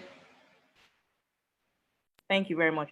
I said I wanted to chip in that, for example, I know Technovation, they usually have regional events. If you can also search around you, I'm sure you can see communities, TechQuest. There are just this type of community that, you know, they form groups and then people can go on to prepare for challenges. Okay. We have Nkem Agu who says, I completely agree with making the best of times when you're motivated and energetic because it doesn't come every day. Victor, somebody asked, how do you relate with your siblings and how do you balance with your social, like what's the social life like? So I think with my siblings, we get along very well. I have a sister who's just 2 years younger than me. We're really close. I mean, we argue a lot like siblings do, but then we also have our good times. Like I tell my sister a lot of things and she's pretty wise for her. Even though she's younger than me, she knows. Like sometimes I go to her for advice and she has a funny way of motivating you because she's a very funny person. Then my brother who's 6 years old, well, I love my brother. We get along very well, my siblings and I. Then my social life is virtual now, and I feel like many people have there's like this pressure to over socialize or to have too many friends. But I think it's very useful to be intentional with the kind of people you surround yourselves with. And I think I've already said this already, but I have friends who motivate or inspire me. So I can count my friends. I think I have 5 friends, so I can say really my friends. I mean, of course, I talk to people, I text people, I engage with people once in a while. But those are the 5 people I like talk to regularly or maybe like once or twice a week.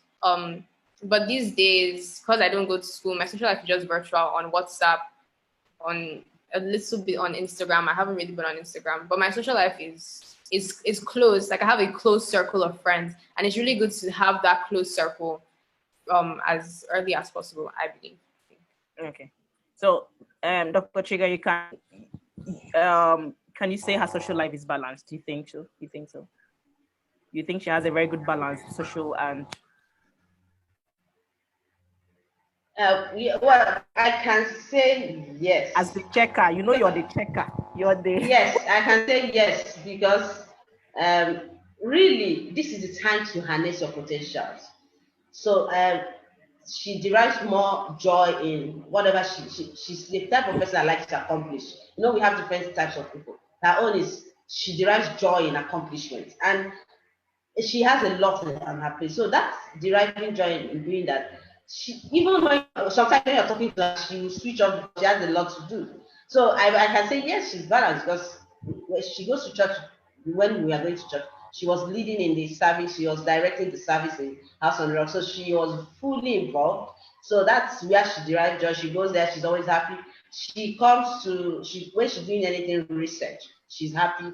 Then she just finished secondary school, so she has been at home for some time.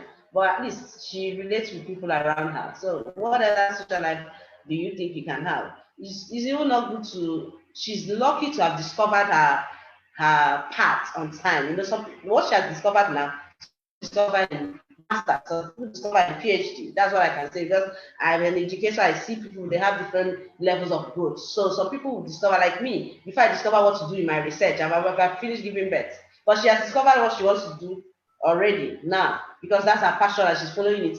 Passion is the thing that is. So if you ask me, I'll say it's balanced, because there isn't too much of exposure, like playing and getting too many friends can cause distraction. She has had ones when she was, that I discovered that this one, no, you don't need them. The thing is that she might not be sensitive to know. They were just using her. They were in a team, and they were just using her. She was doing everything, and they were taking glory, doing other things, playing. She was just the one doing. She was, they are my friends, my friends. Who do you call your friends? Those that you have beneficial, and you understand that they understand you. Not the ones that are there to come and live like parasites, and they will not do anything, and they want to take glory at the same time. And I said, no, this one is not good for you, Beck. So she has. I love how you're managing the. So Mary Ajibola has asked a question about children and screen time. What do you think about it, Dr. Chika? The screen time. What screen time? Okay, TV, watching television. Yeah, TV, tablets. Yes. So during the time they were younger, it was TV. During the time they were younger, we used to say television is only on weekends. You watch television on weekends. Even when we were in Cape Town, it was still weekends. I remember her younger sister, as they are landing on Friday, she will seize the remote so that she will not catch the remote. So, television can distract. But even now, they used to watch, they have different programs. Screen time is needed. Sometimes that's the kind of social life. People can get some things from TV, get some things from internet. But this internet one here now is another thing altogether, because that one is beyond us. I don't know how you can watch what they watch, what's the time they are watching and all that. But you see, if somebody is already on course, you already got your purpose. You know when the thing is distracting you and you stop, you won't wait for your parents to do that. But those have not gotten their parents' has work. You'll be following. This time is not for it. This time is not for it. So screen time is needed, but limited. You have to just monitor it. But right now, even the one with family watch, Vicky will not follow us and watch. She will just pass because she has a lot on her table. Initially, she was following us to watch the one we used to watch. She stopped. Because of last year, she had a lot to do. So sometimes I will come and tell her, sit down here, you're watching with us. You say, oh, imagine. So it became fun. So I think that's the thing. They need to have time to do other things, watch the TV, but it should be limited. Except, when they have not gotten to the level of choosing, knowing where they are going. Because right now, if she wants to watch for money tonight, I won't even touch her, because I know she already knows something. Where she's going. Yes. Yeah, it's such a beautiful thing when you have raised them to, you're free to, that you're doing the right thing. And yes. Well done, ma. So I think I just have 5 minutes to round up. So someone asked, Victory, you said you did not like physics, but how come you scored what in JAMB 99 or something? How did that happen? And then what was your worst subject in school? Physics just did not come easy for me. So when I started physics in SS1, it was my least favorite class, but I studied physics the most. So I worked hardest on physics because I struggled with it so much. So my physics textbooks, I used like 3 textbooks to study. I was always disturbing my physics teacher. I watched too many physics YouTube videos to explain concepts, just to break things down. Like, just because something is difficult doesn't mean we don't have to, excel at it. And then when I was preparing for a JAM and like getting closer to WAEC, I told my mom, I'm struggling with physics. I need lessons for physics. That's another thing about knowing your weaknesses and knowing when to ask for help as regards those weaknesses. So I did a few extra lessons for physics, which really helped. But I wanted to excel at physics, even though I didn't like it. So I was pushing myself the most. I didn't enjoy a lot of the things I was doing, but I started to find particular topics I liked. So yeah, I worked really hard. I worked hardest. Physics was the subject that I studied the most, even though I did not like it. So you don't have to, what you're trying to say is that you don't have to love a course to pass it, because you just have to pass it. Then you have to put in maybe extra work. Yeah, I mean, nothing in life is permanent. So I'm not doing physics now, and I'm happy I'm not doing physics now. But at that point in time, I needed to do well in physics, and now it's behind me, and it was worth it because my results came out pretty well. So I know that putting in the effort was worth it. Sure. So let's go to the final words, Victory. Obviously, you've agreed that your home was indeed a flourishing environment. And I want to appreciate Dr. Chika and her husband and the entire family for what they have done in raising your kids. What advice would you give your peers to help support the efforts and the investments that their parents and guardians are making? Because to be honest, it can be very difficult. Some parents will put in all their best, but then some kids will just say, no, I will be headache. So what can you say to your age mates? I think it takes a certain level of empathy. So a lot of the things I do is because I know how much my parents sacrificed for me, and I really just want to make them proud. So seeing those sacrifices, I'm a very empathetic person. Like, I can cry for people just because they're going through pain. So that's one thing. So I channel that empathy towards, I see it like as my own way, or the only way I can really pay them back for what they're doing. And then also I think it takes time. So it doesn't happen just overnight. As when we're growing, we're very difficult. I would say I was difficult in many ways too. But like, if parents are listening, it's good to give your children some time and then like pray for them and pray that they overcome certain things. But as a child, or as someone who has parents who are doing so much for you, I think you have to realize that money does not grow on trees, and everything they're spending on you is actually a lot. And then empathy. Like, sometimes feel for your parents. Your parents do so much, and they really deserve the best when they're putting in so much for you. I mean, if you're not putting in that work too, then like, you're kind of selfish, in quotes. I mean, if you're not wanting to repay what they're doing for you, it's a bit selfish, I would say. Thank you very much, Victory. Chika, we have also mothers here who, starting out their journeys in their career. Some are already in the mid, some have kids, some also, you just have to work. What advice would you give, or anything to help us to excel in raising kids that we don't have to worry about when they are grown, and also excel in our career? Any final words? Well, thank you so much. One thing I know is, don't ever compare your kids with other kids. In fact, I can't compare Victory with the younger sister, because two of them are different. So that actually gets to them. They feel that they are second best, and maybe they are not. They don't want to be. When you're comparing, you're making them the second best. Everybody in life is unique. So don't ever compare any child with another child.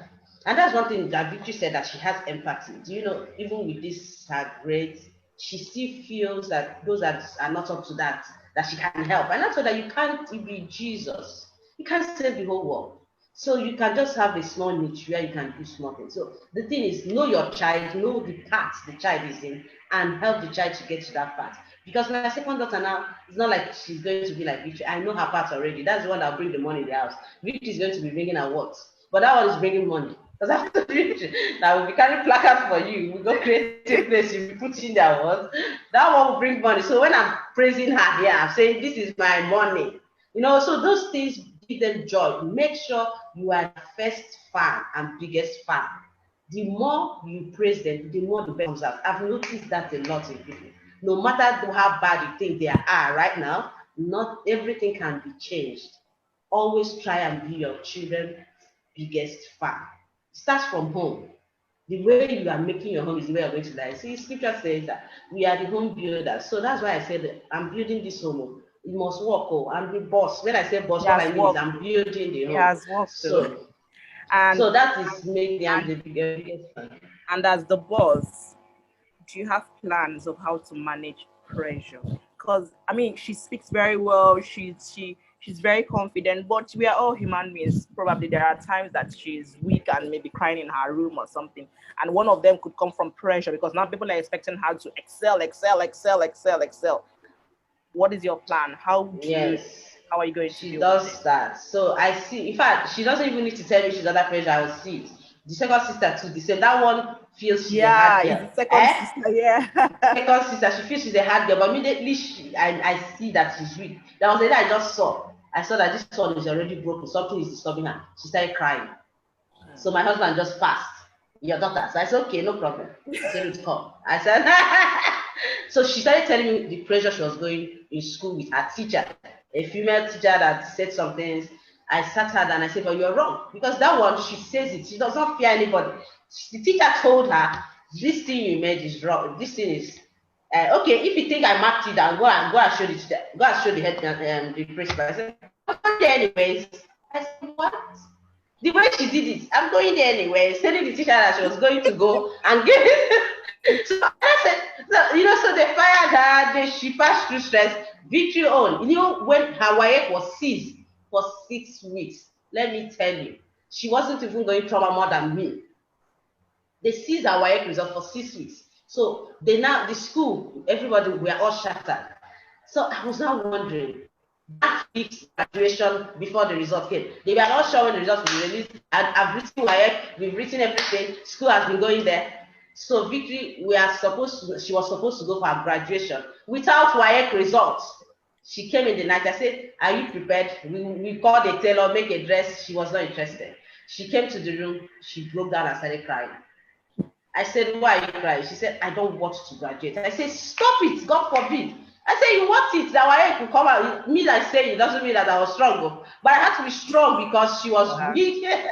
Do you understand? So I had to encourage her that, and after that day, the result came out in 2 days. But it's not because of what I said, but God has prepared it. But she was weak. To tell you that they cried too. They cried. They have emotions. So when she was crying, when I told her, immediately I gave her those words. I gathered from somewhere. She left. I went to my husband and I cried. My husband removed his face. Yes, because me too, I'm weak. I was weak. Yes. But I didn't want to cry in front of her. So when I told her I cried, she said, why? I said, you don't know. Because I felt, if I did not see the extent of what she did, then I wouldn't have even cried. But I saw the extent of work. And all of a sudden, Nigeria can just take away your I said, what kind of country is this? I fact. So it was a trying time for us, but we kept believing God. We got to her birthday. Just on her birthday, I held her hands. I said, all the things the devil has stolen, all the things that have not showed up, this your birthday is a mark. God is going to release them the next day. My sister, the journey is not. Thank you, Dr. Chika. Thank you, Victory. I wish we could stay here. I mean, both of you are just so much vibes. And I wanted to summarize, but there is so much. There's so much comments. There's so much comments. So I just want to say thank you to both of you for a very, very inspiring evening. I've learned a whole lot. I've learned not to compare, give the children freedom as much as possible, exposure. Morning tea. There's so many, just so much to take in. I just want to say again, thank you. Thank you to the conveners and thank you to American Corner for partnering with us on this. So on this note, I want to hand over to the organizers. I think my job is done. Thank you. Thank you very much. Thank you today for seeing Ijeoma too. At least today I can match the face with the voice. We have been speaking, but we have never met. So this forum is super active forum. Thank you for the organizers as well. Thank you very much, Ijeoma, for moderating the panel discussion. And thank you very much, Dr. Chika Yinka-Banjo and Victory Yinka-Banjo for engaging us in the last 1 hour. We've enjoyed the session, we've gained, we've benefited. Some of us have taken notes. And I'm sure that when we look back in the next few years, we will really have, we will really be grateful that we attended this program. So thank you very much. I just have the next 5 minutes to wrap up. Then I will also ask my other co-organizers if they have any final word or before we leave here. I just have few notes here. While preparing for this program, the key thing that came to my mind is there's a need for us to take our relationship and network very serious. You know, we're able to leverage on the relationship we have with Dr. Chika Yinka-Banjo to be able to bring her or invite her for this program. We didn't really do any formal letter, not that we don't want to, but you know, just because we have a good relationship with her, just a phone call to her and we're able to bring her in. So Dr. Chika Yinka-Banjo and of course, Victory, we are very grateful. Thank you for honoring our invite, even though we didn't do a very formal letter. We didn't, you know, post the letter all the way from wherever to Unilag. But thank you so much for honoring the phone call. And thank you very much. We appreciate that. I also want to thank Ijeoma too. Thank you very much, Ijeoma. We also leveraged on the relationship we have with Ijeoma to bring her in. We also did not have to do like a formal letter to Ijeoma to maybe to post or to DHL, to Nsuka. Yet she honored our invite and just replied our message via WhatsApp. So thank you very much, Ijeoma. And also, we also want to thank American Corner for partnering with us. And also, we're able to get American Corner to partner with us based on relationship. You know, so we thank Dr. Ijeoma for helping us to get American Corner to partner with us. So Stephanie, I've met Stephanie maybe just for 1 or 2 weeks, but we've really had a good interaction in the last few weeks that we have met. So thank you very much, Stephanie. You're amazing. I remember I told Ijeoma that Stephanie is actually very pleasant. So we are hoping for more partnership. And we also want to, then another thing I want to say is collaboration is really key to achieve greater things. You know, it's high time we stop maybe pointing attention to ourselves alone. We need to get people that have the same vision and work with them. If you look at this program today, it's organized by 3 different organizations: Tech Girls Club, Success Waymarks Foundation, and American Corner. These are 3 different organizations, but because we have the same vision, we're able to come together to organize this program. And if you look at it, it's more impactful because we all bring our strength, you know. So I think it's high time we stop doing things our own. We should reach out to people that have same mind with us, you know, and it makes the whole thing bigger and greater. So thank you very much, Dr. Grace Oluwadebi. We've been working together for 1 year now, or maybe more than a year, like 12, 13, 14 months. Thank you very much. And I also want to appreciate all the colleges that connected: Queen's College from Lagos, Holy Child College from Lagos, Reagan College. Then those are the viewing centers we have. We're able to also get those schools to connect based on relationship with Zonta International Club, coordinated by Mrs. Adegbaye of Commercial Limited. So we thank Commercial Limited, Zonta, for bringing in colleges that are on that day. Thank you very much. I think that's the final word from my hand. Aderonke Sapere once again, all the way from Ibadan, the biggest city in West Africa. Yeah, so I hand over to Grace if she has anything to say, and then Stephanie also. Thank you. Thank you, Dr. Aronke. I want to say thank you to our speakers. It's been awesome. This is really wow. Like people say, I've learned a lot, you know. Like Dr. Aronke said, it's all about collaboration. I'm meeting Chika and Victory for the first time, though we send messages on LinkedIn, you know, but it's been amazing. I'm a mother of 4 and really I've gained a lot, you know. So many things that I've gained in this program, and I believe almost everyone also have gained something or the other. So I just want to say thank you to everyone, to our even male participants that took their time to join us, and I wish all of us a happy weekend. Thank you. So, Dr. Ronke. Yes. So Stephanie, final word from you. Any final word from your hand? Yes, Dr. Ronke, thank you so much. I just wanted to use this opportunity to thank everybody again. I can see that we still have more questions coming in, like people still want to know more. And I'm sure if we give, extra 30 minutes, Dr. Chika and Victory will be happy to share more. But this has been really insightful.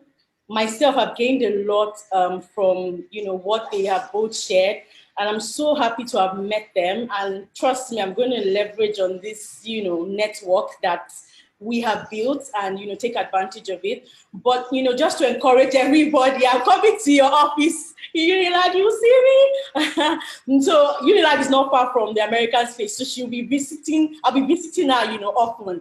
But to everybody on the call, just to encourage you, don't be discouraged. Pursuing careers in STEM, should be something that everybody should. If you're interested, there shouldn't be any barriers whatsoever. And so being a lady, being a girl, being a woman shouldn't despair us. And Dr. Chika has really encouraged me, like, just go for it. Like, there's no limit whatsoever. You can achieve anything you set your mind to do. Whether it's a PhD, whether it's 4 degrees, whether it's 10 degrees, as a woman, you can do it and you can balance it, with raising children. So I have a kid, a son and a daughter, 2 kids. And I'm just like, the sky is just starting point. You can do, anything you set your mind to achieve. And so this has been really insightful for me. And I hope it has been for you as well. And for those of you that have been asking about the recording, we can post this video later on our page, American Spaces Nigeria Facebook page. And so you can go onto that page to rewatch the video or share with as many people that you would want to share with. Those that missed and you would love them to have been a part of it or to have listened.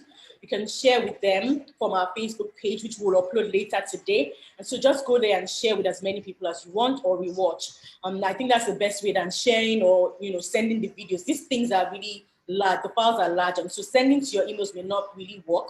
But if we put it on our page, you can watch it over and over and share with as many as you want.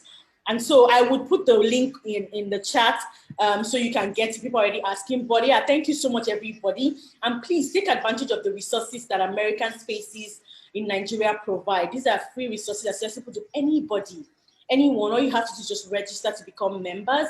We have spaces in Ibadan, in Abuja, in Kano, Kaduna, Calabar, different places. I put the link on the chat. I hope you didn't miss it, but please just go back and check the link on the US Consulate page. It shows you all the different spaces in different parts of Nigeria, the contacts for the directors and their email addresses. And so you can just reach out to them, send them an email, visit the spaces for those of them that are open. For those of us that are not open, like CCHub, we have virtual programs and trainings online. So please join, take advantage of it. One other thing I want to mention is we are partnering with the US Consulate to have a weekly MOOC camp. And so we usually do this at CCHub, HCCC before, where we have a MOOC camp, but people can come to just, take their different online courses.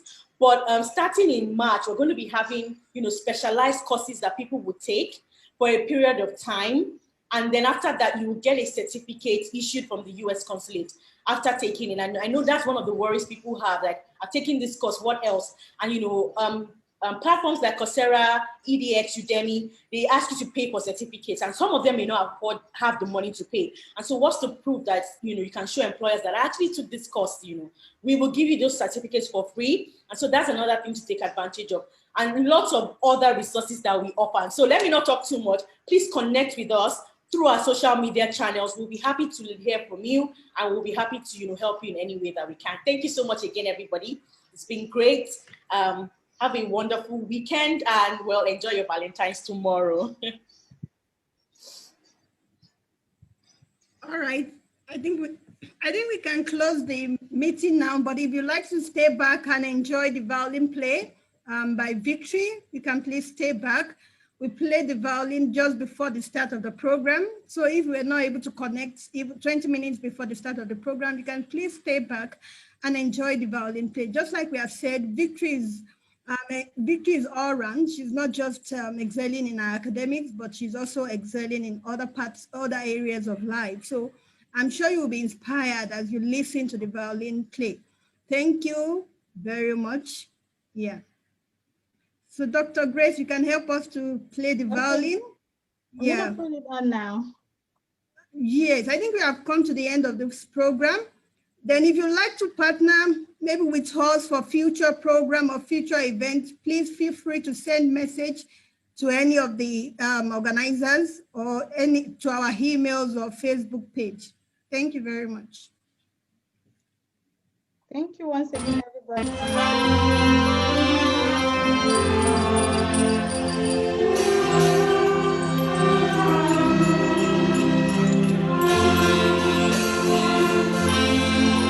Your touches, please.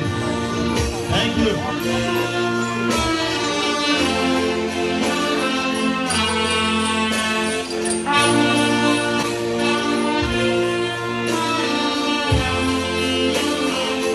Can I see more touches here, please?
More touches here, please.